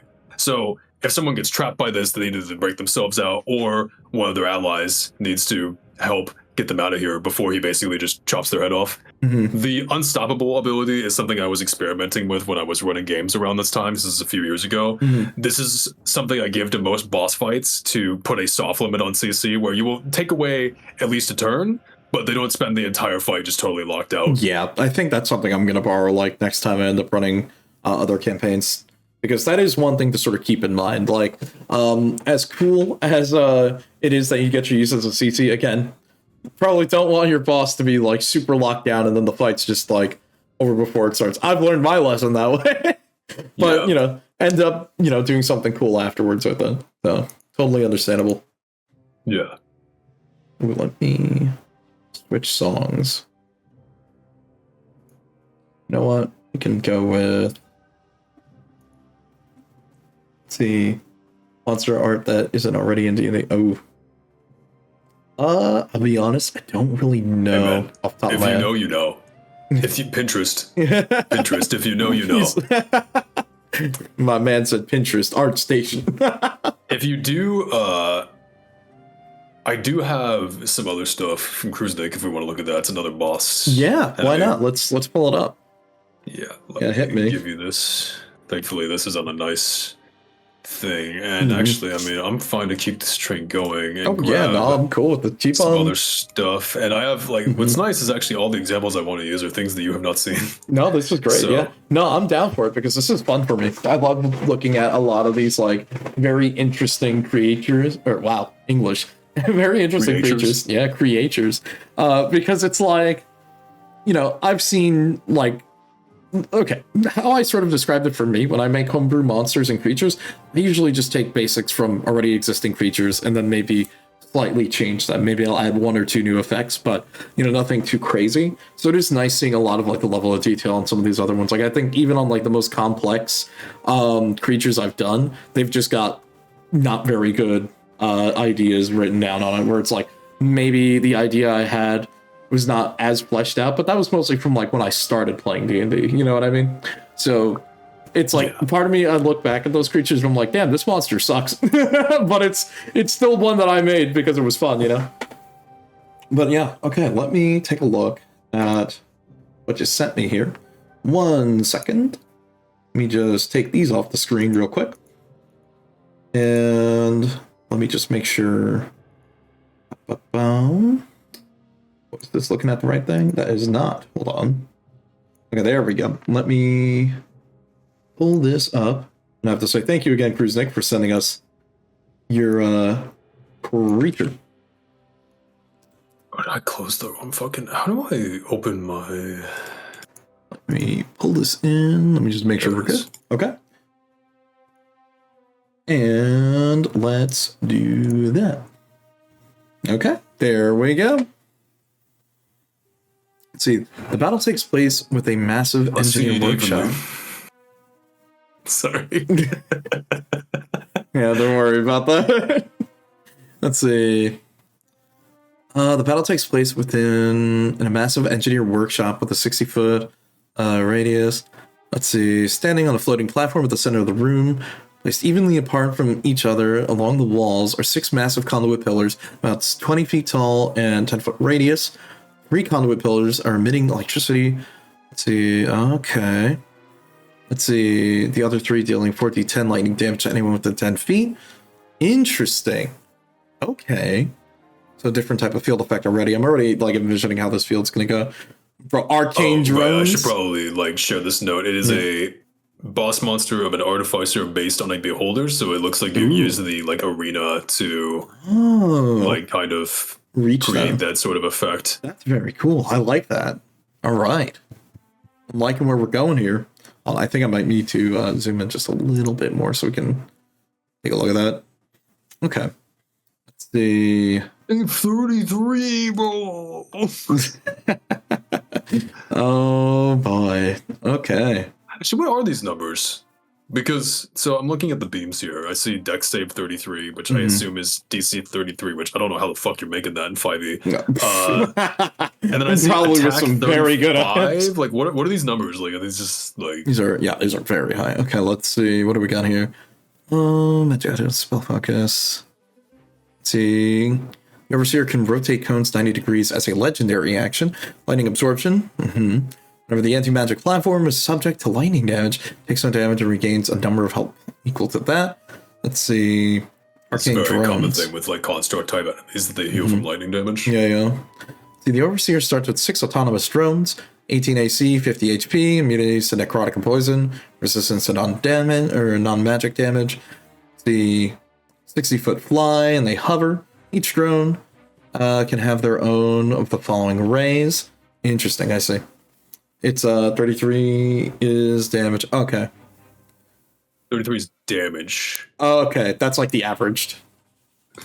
The average damage of that. Where is... So for stuff that requires like a saving throw, like where is the difficulty class for that? It would be up here, I think. It's DC 18. DC? So I have to like go back and forth between your screen and... Oh no, you're good. Hopefully you can see that. Yeah, arcane drones say the save. So DC 18 save or plus 14 to hit. Okay. Oh, I'm fucking drunk. My bad. No, you're good. It says right there. You're good. Yeah, I see it now. Look, it's all good. This is the fun part about all this. We get to I thought look that at shit stuff. said DC 33. I'm like, bro, I don't know how the fuck you're making DC that. DC 33, bro. That's just not happening. Bro, I don't know what... You're not playing 5e, that's for sure. Yeah, you're not hitting a saving throw that high in 5e. Yeah, no way, dude. It's on some giga homebrew shit. Look, you see, we've juiced up the homebrew items to like a certain point. Oh, man. Okay, let's take a look at this. Let's see. Disintegration. Okay, yep, that's definitely disintegration beam. Let's see, flash freeze. Let's see, cold damage, con save. Let's see, if failed, the target is under the effect similar to that of a slow spell. Oh, okay. I'm surprised. I would expect like something like a root or like an entanglement, but well, yeah, makes sense. Let's see. No, you can go even funnier if it misses. Well, now the floor is iced, so make a reflex save. Oh man. Let's see. Heal Siphon Drone. Okay. Target takes 33. Let's see. So that'd be 60-10 necrotic damage. The Overseer regains half. Okay. And half if succeeded. Petrification. On a failed save, the creature begins to turn to stone and is restrained. It must repeat the saving throw at the end of its next turn. On a success, the effect ends. On a failure, they are petrified until freed by greater restoration. Okay. Oof, that sucks. Let's see, charm. Let's see, must succeed on a wisdom save or be charmed by the beholder for 1 hour. Oh, that's bad. Or until the drone. Okay, got it. Let's see. Oh no. Enervation drone. Let's see, make a con save, take 8d8 necrotic damage, cannot heal until the Overseer's next turn or on a failed save or half as much damage is done. Okay. Dude, I see Enervation. I'm sweating, bro. I remember how my first character died. They died from level drain, and I'm like, whew. Yeah, thankfully there is no level drain in 5th edition. Yeah. It is a lot simpler than what I expected. You know, actually, can we talk a little bit about that? Since Sure. I was talking about we're going to bounce back to this in a second, actually. If I go back to here, so these bottom two are two sort of loosely homebrewed items that we came up with on our last stream where we were building the lore of our campaign that we were creating. One of them is to sort of be like a kiss curse thing. Let's see. This is a once per long rest effect where your charisma score will go up by 1. If it's at a cap, then increase the cap up to 25. It'll cap out at 25, but it'll keep going up to 1. And however, the downside is your wisdom score will decrease by 1 each time, but it cannot go lower than 1. Now, the effect is once the amulet is removed, it'll revert the ability score changes, but the other lore effect would be that characters will start forgetting you. You would be like someone they don't know. It's supposed to sort of match up with the character's lore that we wrote up for the campaign. Another example would be, I guess this is just an asterisk note that I wrote for myself here. Can only be used in combat for balance purpose. Once per long rest, you choose one willing creature and yourself, and you get haste. And That target also gets haste for 3 rounds. However, there's no concentration needed and no lethargy effect when the haste ends. So this is, I'm just like, you know what, here's 3/5 haste. But to compensate for real, yeah, just give me 3/5 yeah, haste on an item. Yeah. I was like, that's the benefit. You get 3/5 haste, but you can only use it on yourself and one other person. So that's, I mean, that seems cool. Yeah, like that. It's stuff like that I was thinking, because when I was starting to look at more magic items, or like more based, to get an idea of like what are magic items in 5th edition, because we didn't really look too deep into that element on stream, so I had to sort of look around a bit, and that was something that I sort of noticed was a lot of them involved messing a bit with the cap on your stats, because in 5th edition, stats are capped at 20. In older editions, bro, that cap is sky high, bro. It's whatever you want to call it. So it's interesting seeing how to sort of get around that limitation. There are ways around it via magic items or even like different effects. So that's something I noticed. Okay. Let me jump back to what we were looking at here real quick. I'm sorry. I just wanted to tangent to that too, because I was just thinking. No, I really don't actually have too much experience doing like magic item stuff, because like back when I was running games, which was a while ago, like we were kind of in our era of like everybody was super poor. So you know, it's really funny that you bring there just that up, wasn't a lot of items going around. You know, it's really funny that you bring that up, because that's like one thing that I've been trying to push in our D&D group, that with a lot of these campaigns, I'm trying to make more magic items, really like give you guys more stuff to work with, and to also like, you know, make it so our player characters aren't always super poverty. I guess because it's kind of like how D&D is like intended to be played, is you actually like have something of a budget to work with, and a lot of like power budget exists within items. I mean, as Gary Gygax himself said, why would a nobleman go out on an adventure? Adventurers have to be poor. Dude, he's such a mean guy. Oh, man. He's old, man. He's an old man. Old man. Yeah. Grumpy old jerk. I'm broken real life. Broken real life. I would be broken game too. Facts. Dude, damn true. Let's see. All right. Villain actions. Overclock defenses. Sick name. The Overseer gains 50 temporary HP and resistances to all damage until his next turn. Okay. Emergency recall. All drones retreat to the platform, granting the Overseer +2 AC per drone. Oh, God. Better kill the drones. Until each drone is destroyed, reducing AC by 2 for each drone. Okay. Catastrophic overload. All drones explode with double damage, so 12d6. Oh, boy.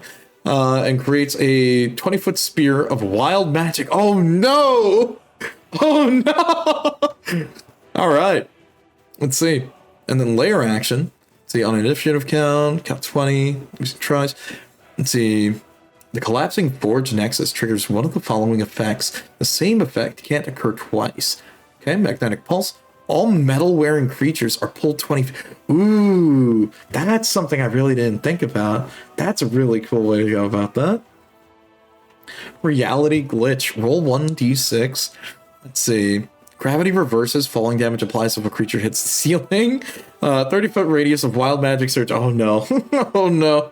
Time slows. All creatures have -10 speed until initiative counts 20 next round. Interesting. Drone swarm creates 2d4 new drones, maximum of 6. Good. Don't want to overwhelm, at least too much. Okay.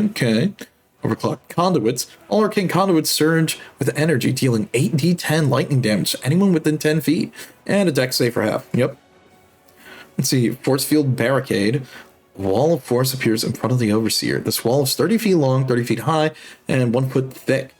Let's see. It lasts until initiative count 20 next round. And emergency repairs assimilates up to 3 drones, regain 25 HP per drone. Well, damn. Let's see, ooh, optional second phase. Okay. I'm very curious. What do we got here? The true side, all that. Let's see, unstable core. The body crackles with unstable energy at the start of its turn, dealing 10 lightning damage to all creatures within 10 feet. Okay. Fair enough. We gotta push the envelope here a bit. Say lightning absorption. Whenever the anti-magic platform is subjected to lightning damage, takes up damage, regains the number of hit points for that. Okay, continuing the healing thing. Let's see, reckless experimentation. When the Overseer is reduced to 0 HP, it explodes in a 60-foot radius. All creatures in the area take 20d10 force damage. Oof. Ooh, that's a lot. and you do a dex save for half. Oh, dex save, DC 19. Damn, is that pretty high for? I feel like that's DC 19. It's like high enough to be dangerous, but it's not like insane. Like, I think if you want good context for what's considered high or low in 5e, I would say I am kind of curious because I only know like old. So stuff. Ability scores don't go above 20. Yeah. So you're gonna at most get a +5 from your ability scores, and then you're adding your proficiency bonus. So like whatever, like because everyone's proficiency bonus is the same. Okay. If you're level like, I don't know them off the top of my head, but like you could have a proficiency bonus of like 2 or 3, so you might have like a strength save of like +8, +9. So like. Oh, okay, I see. So at a 19, you're looking at like roughly a 50% chance ish. I didn't do the math on that, but it's close enough. Okay, it's not that bad. This will be for level 13 to 14 player characters. Okay. Yeah, I don't know what the proficiency is at that level, but I would hope by that point you're probably about the same for each. Main stat. I think it's about the same for each. Now I'm thinking about it. What do you mean? For proficiency bonus, I think it's like what +6 at that point. I think. Yeah, whatever the number is, I don't know. Or either like a +4, +6, something like that. I need to double check again, but okay. Yeah, that sounds about reasonable then. Okay, multi-attack. See, arcane blast attacks, or hand repulsor, or using the experimental drones. Let's see. +14 to hit, and heals 3d12, +7, force damage, range attack, arcane blast. Let's see, 120, hits on target. 4d10. Okay, let's see. Sounding pretty par for the course. I'm okay with that. It's the experimental drone attack. This project. Let's see. Experimental drones. At the start of phase 2, each drone now has 20 AC, 75 HP. Immunity to charm and frighten. When the drone is destroyed, it triggers a reckless protocol. Okay. Let's see. Entropy catalyst. Jesus Christ, 12d6. Oh boy.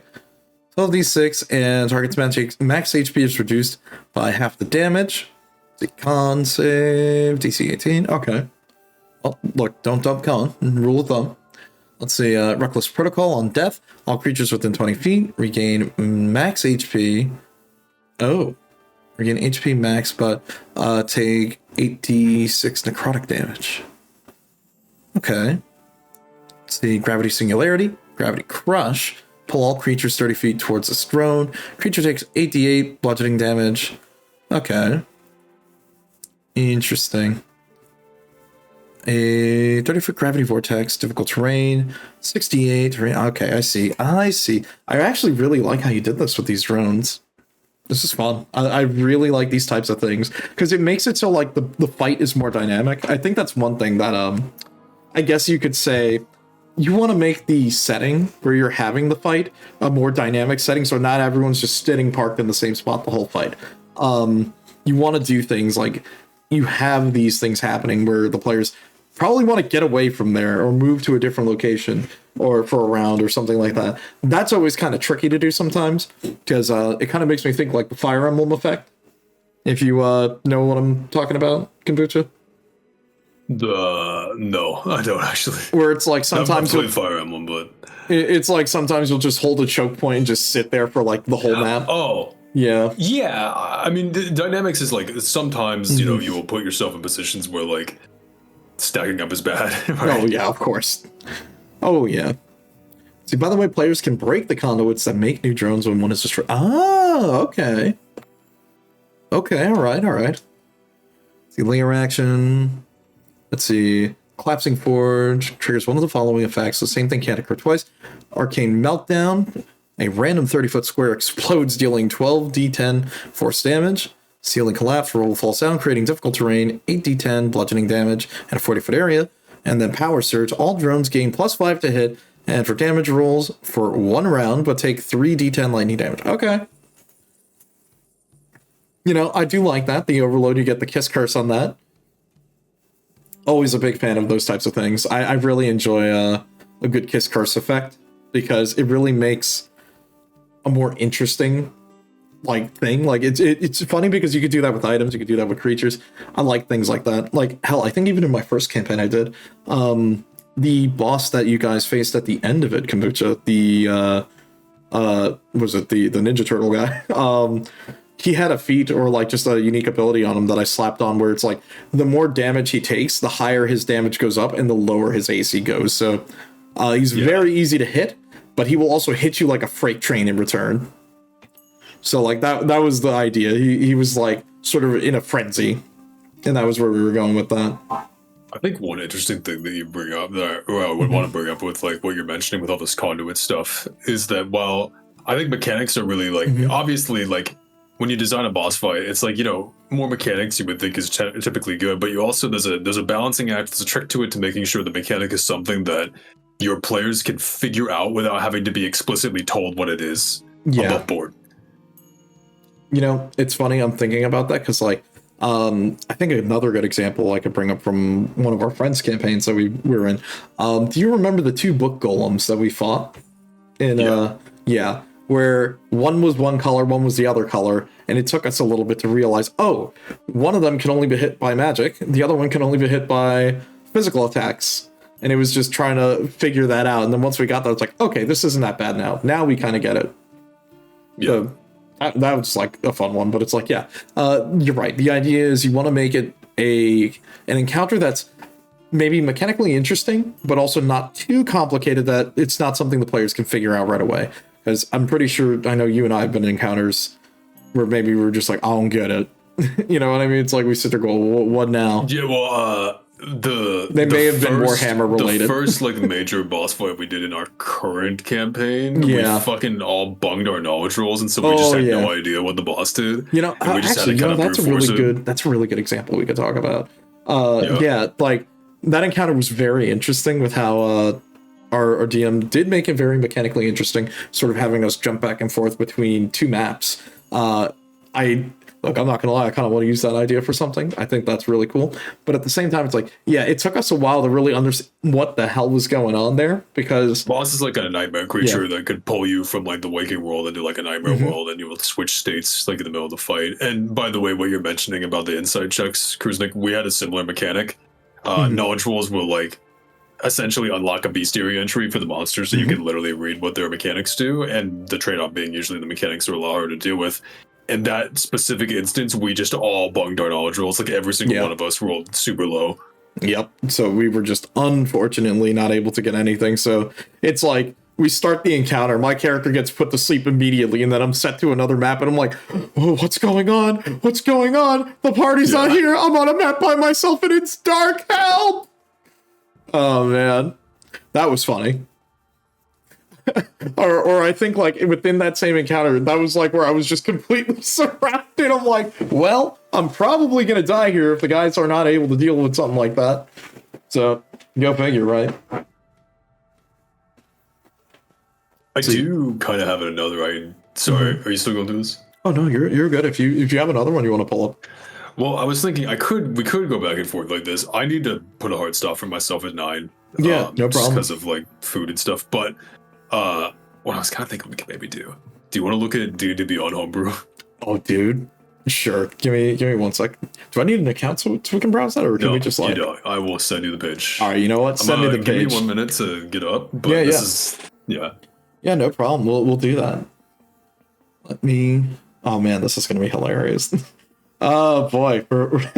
Well, I said we were going to look at Homebrew. I guess now we're gonna do the good old tried and true. We're going to take a look at some D&D Beyond Homebrew. Now, I've heard the horror stories of what lives on D&D Beyond, and I am a little bit concerned because I've heard it can be pretty bad, and it could be pretty fun. But I don't know. I don't know how it's gonna go. Could be good, could be bad. Let me just do this real quick, and let me set this up while he's going AFK for a sec, and then we're gonna take a look at some D&D Beyond stuff. But damn, it's really funny because I actually haven't really browsed D&D Beyond before. I know, it's very funny that I say that, as I started sort of getting into like 5e, but I never really got into looking at like D&D Beyond because most of the stuff that I played was like what Pathfinder 1E and 3.5, and all that stuff is like so old. There's like no good DB for it other than like older ones. So like D&D Beyond just doesn't have that stuff. So let me just pull this back up, and then once kombucha is back, we will get started with our good old riff through D&D Beyond. Let's see. If you're thinking about making some homebrew monsters, Critter DB has a neat little user. Really? Okay, I'll maybe take a look at that, because again, like I haven't made like 5e creatures before, so I think I might end up doing that. It's funny, I have a sneaking suspicion that when I make some more like some actual homebrew stuff for that campaign that we were working on, what I might end up doing is probably backporting, or not backporting, like actually no, it is backporting, bringing like stuff from older editions back up to whatchamacallit, to 5e. Yo. Yeah, what's up? Welcome back. I've already got it pulled up on screen. Look, this is like not relevant in TMI for stream, but I don't give a fuck. No, okay? This is the fun part. I want to have some fun. Diabolical split of my fucking life. I have never, ever seen it that bad before. I had to go change my socks. Oh no. It was that bad.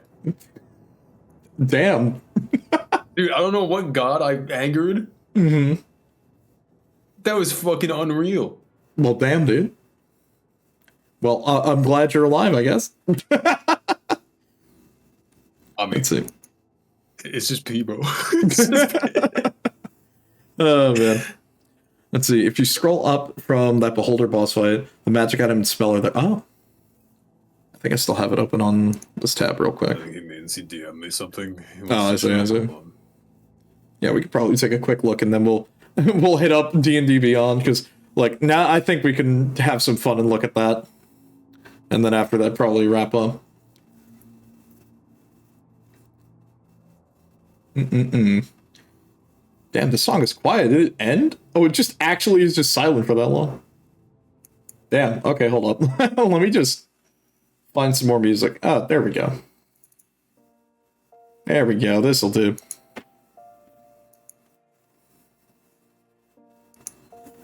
And let me just go over here.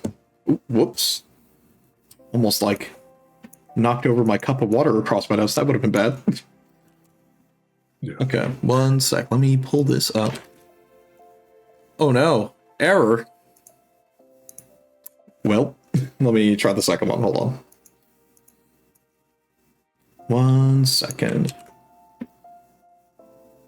Because it just might be on my end. Nope. Okay. I guess it's something that it's not a public link. We can come back to it later. Yeah, we'll come back to it later. Okay, so, well, here's the fun part. This was something that I was thinking about doing for a bit, but I wasn't too sure if this would be as fun on my own. So I'm glad that you're here. So let's look around. Type shit. Yeah. So where do you want to start? Because now it's funny. I mentioned before. It's funny because I mentioned before to me. I've never actually really used D&D Beyond, and I know a lot of people use D&D Beyond for like 5e. I've never looked at this because every game I played from you guys is what's it called? We played 3.5 and Pathfinder 1, so it's like. Yeah, so D&D Beyond is like, imagine Roll20 with just a shit ton of automation. Like, it does a lot of things for you. That's basically what D&D Beyond is, except there's no maps, it's just character sheets. Oh, okay. So you would basically... I would assume you would use this, like, if you're in person, right? You would have it, like, on your phone or something? I've used it in person on my phone before, yeah. Some people are old-fashioned and like to use paper sheets, but who owns a fucking printer now, so... Yeah, fair point. You know? I say that as I have a printer in the box in another room. Word. I'm like, I have one if I need it, but I don't think I've used it since I bought it. Yeah. Yeah. So, honestly, man, like... I think we gotta do classes, right? Oh, can we? Oh, can we? Oh, we can. All right. I feel like that's the most, like... All right. We're gonna get the good shit. All right. We're gonna get fucking, like, you know, Uchiha specialist or whatever. Oh, man. Oh, boy. Yeah. All right. So, how do you want to do this? By view or by filter? Or by I rating? think, let's see. So we got views, we got rating. I don't know. What do people in chat want to see? You want to see high rated or low rated shit? Because I'll tell you this: the low rated stuff is pretty How bad can it be? special. So you can also sort them by their top ratings. Let's see the trash. Oh, let's okay. Move over trash. I want to give it like 30 seconds. Yeah. You know what? Let's see. Dude. Unfortunately, they don't have the ability to make full classes. Oh, that sucks. Yeah.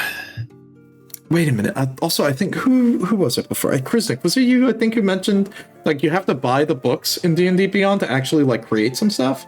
You do have to buy the books. So because it's owned by Wizard, it's all their fucking license. So you have to own like a digital ebook version of like. So for example, if you were playing in my campaign that I was hosting and you wanted to use Hexblade Warlock, I would have to own Tasha's. That's so I kind of annoying. Not only do I have to own the PHB and DMG to run period for like the bulk of the content. And if you want something from like Tasha's or Xanthar's, I gotta own those books too. Oh, and, that's annoying. I have a lot of words to describe how I feel about that process, and most of them are not allowed on this platform. So I think we'll just keep it pushing. Why don't we look at the trash? Yeah, you know what? Let's look at the trash. Let's look bad. All right, that's a good stuff. Anime. Hold on. That's the Hold on. What the fuck are these? Hold on. All right, wait a minute. All right, School of Tax Evasion. School of Tax Evasion. Blue Mage. Doofenshmirtz. Okay, this isn't even the bad stuff. This is the high rated. What do you mean high rated? Bro, okay, hold on. Let's stay right fucking here. All right. Yeah, now we need to investigate a little bit. Hold on a second. Garlic bread to me? Okay, all right, we gotta look at this stuff. All right, hold on. Which one do you want to start with? Anime Swordsman or Garlic Bread? With Anime Swordsman. All right. I'm expecting it to be bad. All right, gloating monologue. You know what? I'm gonna need to pull this up on my own screen too. Oh yeah. Just because I am cursed with a tiny monitor, so yeah. No problem. Give me 1 second to get caught up to you. Let me punch this in here because it is a little bit small. Oh god. Okay. Yeah, fucking control plus type shit. Yeah, there you go, bro. Hopefully that's good enough. Gloating monologue. When you choose this archetype at level 3. Bonus action, you can loudly, oh my god, and deliberately make a long-winded speech aimed at the creature. Oh, great. Let's see, make a charisma, intimidation, or performance check. And it's contesting against your wisdom, insight. If you succeed, you have advantage against the next target, or against the next melee strike against this creature. Haunted yet convenient. Haunted yet convenient pass. Gain proficiency in intimidation or performance. That's a whole class feature at level 3 that just gives you 1 skill proficiency. Man. I don't know how I feel about that. That's one of your players is like right now. Bro, that's you know, it's funny because this reminds me of the mod for Wrath of the Righteous, where you can have the straight up isekai class, and it's this, but like so much better. Like there's actual class feats. Like I feel like I owe nobody my honest opinion, but I just feel like I've to give my honest opinion for a archetype based around the anime protagonist sword fighter. This shit is so ass. Like I'm starting to look. Okay, power of friendship. All right, starting at level 7. Once a creature drops one of your allies to 0 hit points. I expected this to be like overpowered, and maybe that's why it's so highly rated. You know, I think that's probably it. I think we need to look at something goofy or even goofier. Hold on, we need to look at garlic bread cleric. Yeah, hold on. I want to go back. Yeah, let's look at garlic bread. What the fuck? All right. Proficiency with cook's utensils. Okay. Okay. Toasted. All right. Disciple of garlic bread. The ability to make garlic bread for those who need it. You may create garlic bread at any time. Oh, damn, that sounds good. So you may only make 2 average-sized pieces at a time. What does the garlic bread do? It's food, bro. You eat it. Let's see. His character was Shaggy. Isekai'd into your world. Oh my god. That's funny. Let's see. Feed the hungry. Gorge the wicked. At level 2, you may channel your power to feed those who need it. Okay. You give all the hungry people and creatures within a 100-foot radius the nutrients they need to live, or give one creature of your choice that can be seen within 30 feet 1 level of exhaustion. Dude. That's... I do remember being able to buy, like, certain features from books instead of buying the whole book. But isn't it still like, it's still kind of dumb, right? Because they nickel and dime you. You're like, oh, pay $2.99 for a subclass, and you're just like, really? You want to know what else I could do for less of a price? I can go to Google and type 5e tool. Yeah, you know what I can do for free? Yeah, I could. I do not endorse this action. PDF of your book. I do not endorse this action. Of course, we legally source our books. Yeah. Yeah. I'm just, shit, I was gonna make a One Piece joke, but I'm gonna leave that one. It's okay. It's all good. Bro, it's all good. I'm okay. Look, I feel like to be complete. Okay, they get bonus action grease. That's pretty strong. Yeah, I mean that's pretty good. I mean, like that's. Yeah, man. It's greased up from the butter. They do extra damage to vampires. Which is funny. Damn, you should bring this into a Curse of Strahd campaign, bro. I know, right?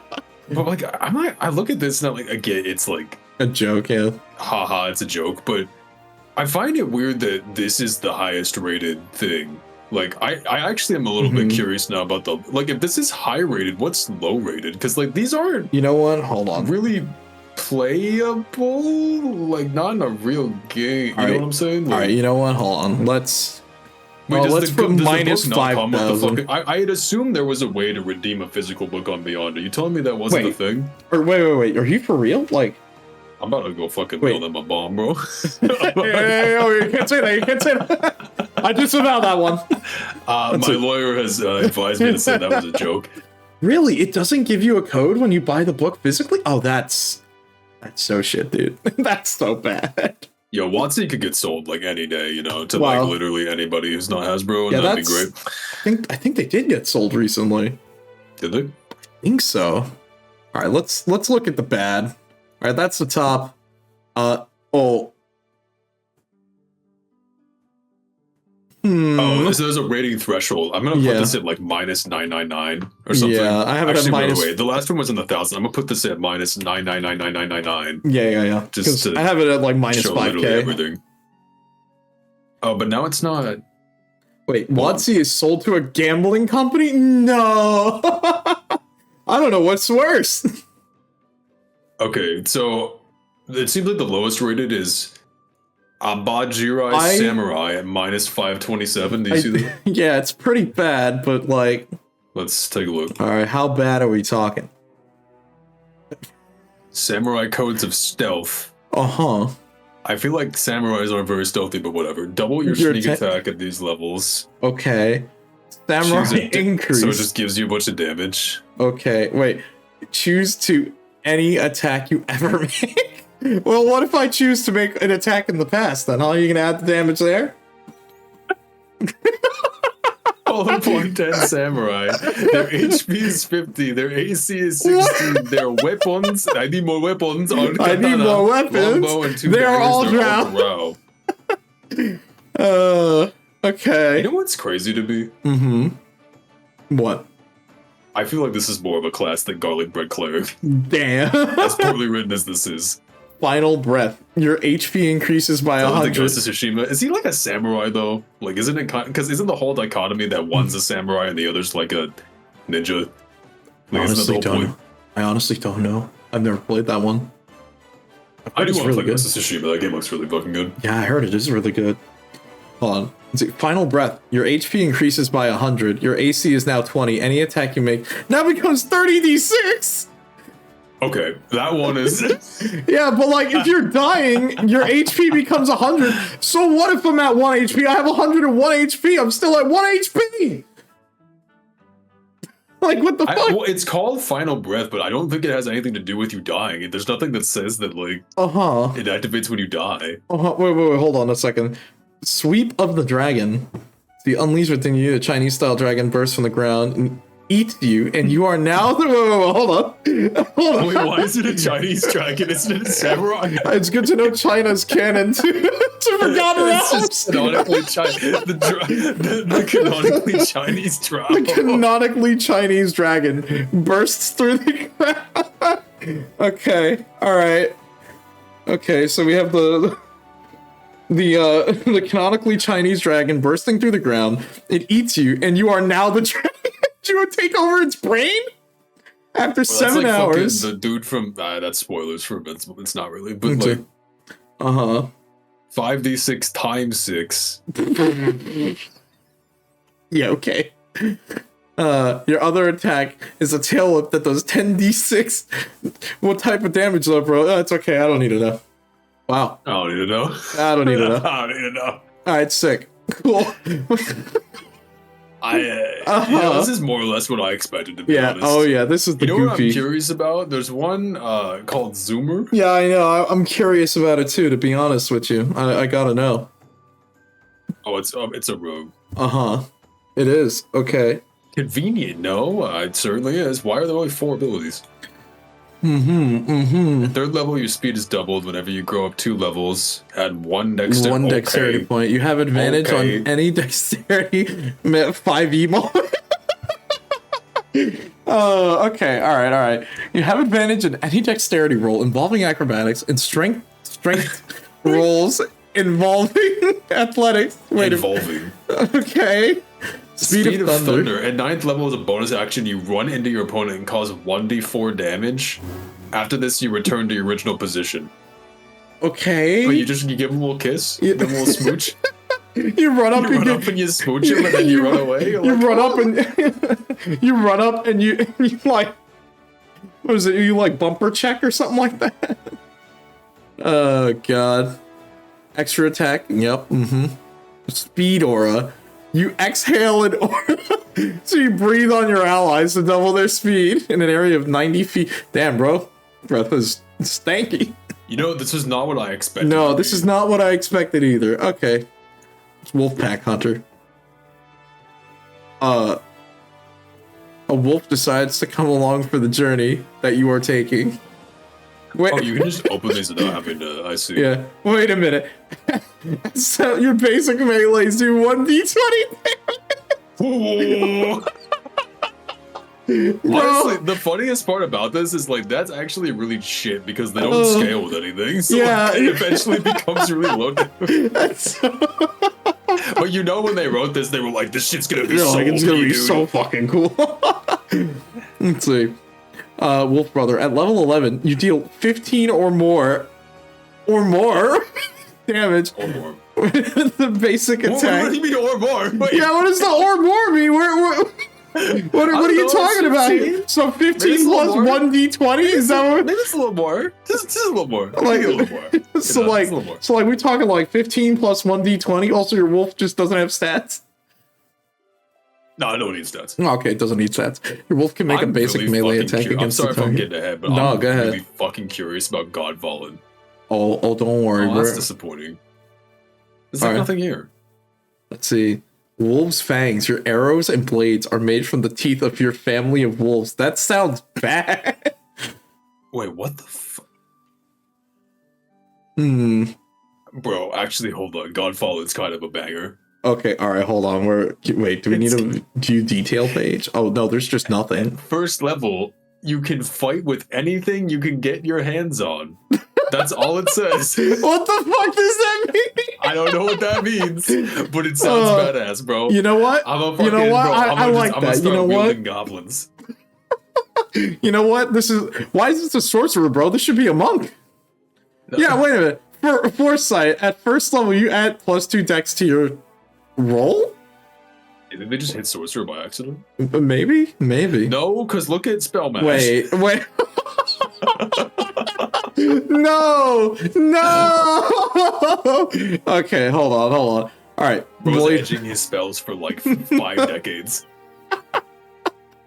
Blade lock at level 5. You have the ability to stun an opponent for as long as you lock blades. And bro, who's doing that? Mash. It's like the end of Twilight Princess, Lily Ganondorf doing. Oh my god, you're right. All right, spell mash at level 10. You can fire and use all spells in one turn, hitting one or more. Bro, I'm gonna fucking make this an epic feat in 3.5, but I'm gonna call it spell gooning. Oh my god. Soul warp. You will be able to teleport from place to place, giving you a jump on the enemy. At level 20 though, bro? Hey, bro, it's like unlimited. You could just I could teleport from like Eberron to canonical China. Like I could just do that. Yeah, the canonical China, so you can fight more of the canonically Chinese dragons. Oh my god, dude. Oh boy. Alright. What is the psychopath? or hold on, actually, let's look at Acolyte of Death for you. What do we got here? Oh, it's a druid. For me? Oh, it's a druid? It's druid. Bonus cantrip. You get one additional druid cantrip. Hand of Death. Unlock the Hand of Death. What is Hand of Death? Is that even a spell? I don't think I feel like it's not a spell. I feel like it's some bullshit. I'm not even gonna look for it. I'm 99% sure that's not a real spell. I feel like it's something they made up. 100%. Let me look at the details page. Is there a description? I feel like there's Hand nothing. of Death? Nope. Of course not. There's not. By the way, there's no levels listed for those. Yeah, so you just get this all at level 1, right? Realize. Yeah. So you just get all this by default. Oh wait, no, some of them have levels. Only the level 6 and 10 and 14. There's no 20, by the way. I guess maybe they never figured. Power increase happens. I guess it just happens with level 1, right? Same with Hand of Death. Yeah. You get Hand of Death. Also, don't ask about increased dexterity. Your character's gotten stronger, proficient in athletics, faster, increase in dex by like how much? Just an increase. And smarter, increase in wisdom by like how much? I didn't even realize there's not even numbers. Yeah, there's no numbers. It's like it gets an increase by what though? Did people comment on this? Is this like why it's so low rated? There's 8 comments on it. Oh, there's a comment. I checked and there was a homebrew Hand of Death spell made by the same person as the subclass, so it's obviously the one intended. It's basically a 5th level insta-kill spell. Of course. It's pretty unbalanced, but the main thing I want to bring up is it's a 5th level. It's a 5th level that this subclass gets at, according to its placement, somewhere from 2nd to 6th level. You get a spell that you can't even cast at your current level. Dude, come on, man. Dude, that's the icing on the cake. I can't decide what works best here. Is it the spell listed without a spell description? It's the fact that it's mostly a Circle of Land Druid. A+, fuck the haters. Okay, alright. Okay. Alright, let's see. What do we got? What's Phoenix Mage? Okay. No levels. Okay, wait a minute. I'm seeing a trend here. Your attacks are fire, even though it may not burn. Yo, lit. Your elements decide it may not burn. It may not burn. Wait, so it's just like cold fire? Dude, that's kind of fire. Have you seen the cold fire shit, by the way? No, but now I want to look at it. Oh, it's like a fucking... I don't know if you've like YouTube set up on your OBS, but like it's like a fucking thing you could do where like... It's like a chemistry trick where you can like hold fire. It's like a coating that goes in your hand so it doesn't burn you. Oh, okay. No, I think I've seen like magic tricks, people doing that before, like when I was a kid or something.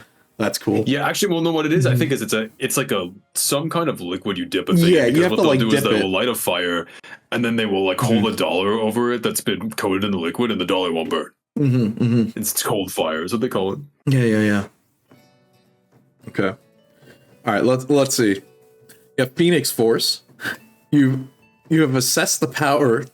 Oh, God, just got PTSD. Every Marvel player just got PTSD. Yeah, I know, right? I don't want to talk about that. Not the Phoenix Force, bro. Assess the powers of the Phoenix Force. Your spells are based in fire. No shit, dude. However, your element decides the color and the effect of the flame. This class is only available to an elemental Nephilim. Wait a minute. What the fuck is an elemental Nephilim? I don't know. Your element is created into a flame. And wait, didn't they just say that? Okay, let's go to the next. I feel like the running trend with all the low-rated ones is like they'll just say some shit where they just like name drop like, oh yeah, you have to have the blessing of the like because it's 17th high mountain, and I'm like, what the fuck does that mean? Yeah, like bro? I feel like it's specific. Where do I get that? Yeah, because like I feel like it'd be something specific to like, you know, their setting, their campaign. That's fine. Let's see. The Phoenix has granted you power. Yeah, we kind of talked about that already. You are a master of your element. So fire, right? That's the whole description. The energy of your element is the force, and your power and what? Dude, what does that mean? It's funny, you know, I remember these used to be like a lot worse. You would get ones where there was just like the lowest rated one would be something. This is a couple years ago. The lowest rated one would be something like Kill Master, and then there's like no text, and it just says you could kill anyone. Like that's the entire class. Oh god! I think they did like a cleanup pass. Oh, or something. They had to. They had to do something like that. Look, man, how else are they going to get people to join their official ttrpg system thing?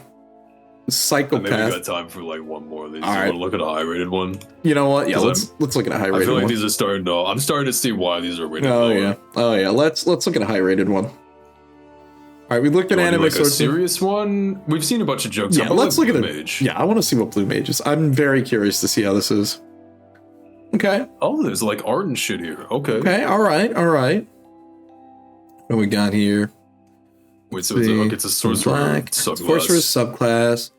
The Azure Lore. Physiology, allowing you to absorb and permanently learn to use monster spells and abilities. Okay, that sounds pretty good. Let's see. Make a concentration. Make a concentration check. If the ability causes damage, DC equals to 10 or half the damage you take, whichever the number is higher. Does not cause damage. Okay, so that's at least the counterbalance to trying to learn that. Okay, I like that. See, on success, you may add the ability to your list of Azure Lore. See, the number of lore abilities equals to half your level, rounded down, plus proficiency. You know what? Pretty good. You know, it's funny. This kind of goes back to what I started talking about, where I was, I think I was talking about, I was like, dude, I loved how Blue Mage was in the FFD20 rendition, where I was like, that's really good. I was like, damn, I hope there's a version that someone cooked up for 5e, because I would totally put that in. This is legitimately this is good. I really like the way they adapted like challenge rating into spell level brackets to kind of like that's very clever. That is very, very clever of them to do that. I think that's very well done, actually. Look, see, you know, this is a good example. Not all homebrew can be just a dumpster fire, you know? Sometimes it just takes a little bit of creativity and, you know, understanding what you're doing here. Let's see. Oh, maybe affected as normal by meta magic. Oh, hell yeah, dude. You got meta magic with this? Yeah, you're a sorcerer. So meta magic is like you're right. That's a class feature package by default. Well, damn. All I can say is, yeah, that definitely would do the trick.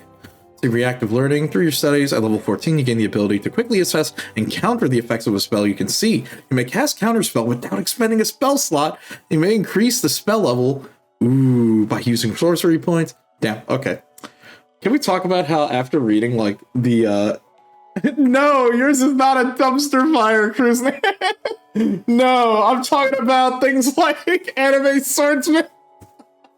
Hey, listen. Look, by association, if he was roasting you, then he was roasting me, and I'll beat his ass for that. So. Oh no. Oh man. Look, man. What I like about this, what I really want to shout out here, is that so this arcane consumption. So the way Azure Lore works is you got to get hit by an ability in order to learn it, which you know is how Blue Mage I believe works normally in Final Fantasy. Yeah, that's usually how it works in traditional sense. The loophole here being you can't learn non-offensive abilities if they don't target you, right? Yeah. So arcane consumption gives you a way to actually learn a monster's defensive abilities. Interesting. That is a good way. It also, actually, that acts as a nice counterbalance because since you get it at like a level 6, you're not like getting pigeonholed into a situation where you may learn something that may be a little bit too good too soon. Yeah. Well, they also they give you a limit where you actually have to reserve sorcery points to like hold on to these abilities. So the more of these you have, the less meta magic you can do. That's damn, dude. It's very clever. Very, very clever on how they put this together. Nice. Well, damn. Not bad. Not bad at all. Yeah, that's actually quite cool. Well, I think you said you got to start dipping out, right? I do have to bounce, but I do appreciate you having me on. Yeah, no problem. Well, I'm getting about ready to wrap up myself here since we've been going for I think about 4 hours. That's pretty good. I think we did pretty good. We mostly talked about like a lot of things from, you know, what is homebrew. Talked about, you know, some different creatures. We talked about different items. Talked about like, you know, whole thing that you brought up, where some people consider house rulings to be a sense of homebrew. But damn, not bad at all. Got to take a look at some homebrew from Kruznik and you, which, by the way, thank you guys again for sharing your monsters. Definitely fun to take a look at, because I'll be honest, because my homebrew creatures are fairly basic, as you've seen when we pulled it up. But yeah, so on that note, let me transition us back over here. Let me just get us ready to... Yeah, no problem. Thanks again, Kombucha, for popping in here. And appreciate it. Hey, if you're new here, feel free to drop a follow. We're usually streaming Monday, Tuesday, Wednesday, and Thursdays. And tomorrow, we're going to be playing some Pathfinder Kingmaker. So, I know, we're going to be jumping back to Pathfinder 1E for this one and doing that. And next time you show me a non-boss monster, yeah, I wouldn't mind. I love it. I think it's great. I love seeing these custom creatures and stuff. So, yeah, on that note, I gotta say, hey, if you're new here, feel free to drop a follow. Usually streaming Monday, Tuesday, Wednesday, and Thursdays around 8 p.m. EST. And bam, you can find the links here. Bam, exclamation point links. Where we've got the main channel where there's going to be a new video soon enough. New short came out today, which I forgot to tweet. My bad, guys. The VODs will be up on the VOD channel. So this stream will be up on the VOD channel probably around Monday.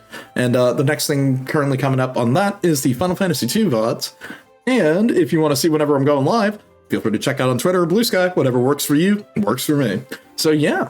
Oh, no problem. It was tons of fun, everybody. Thanks for popping in. And I think I'm out of here for the night. So I'm going to get going. I'll catch you back here tomorrow with some Pathfinder. Have a good night, everybody. Adios.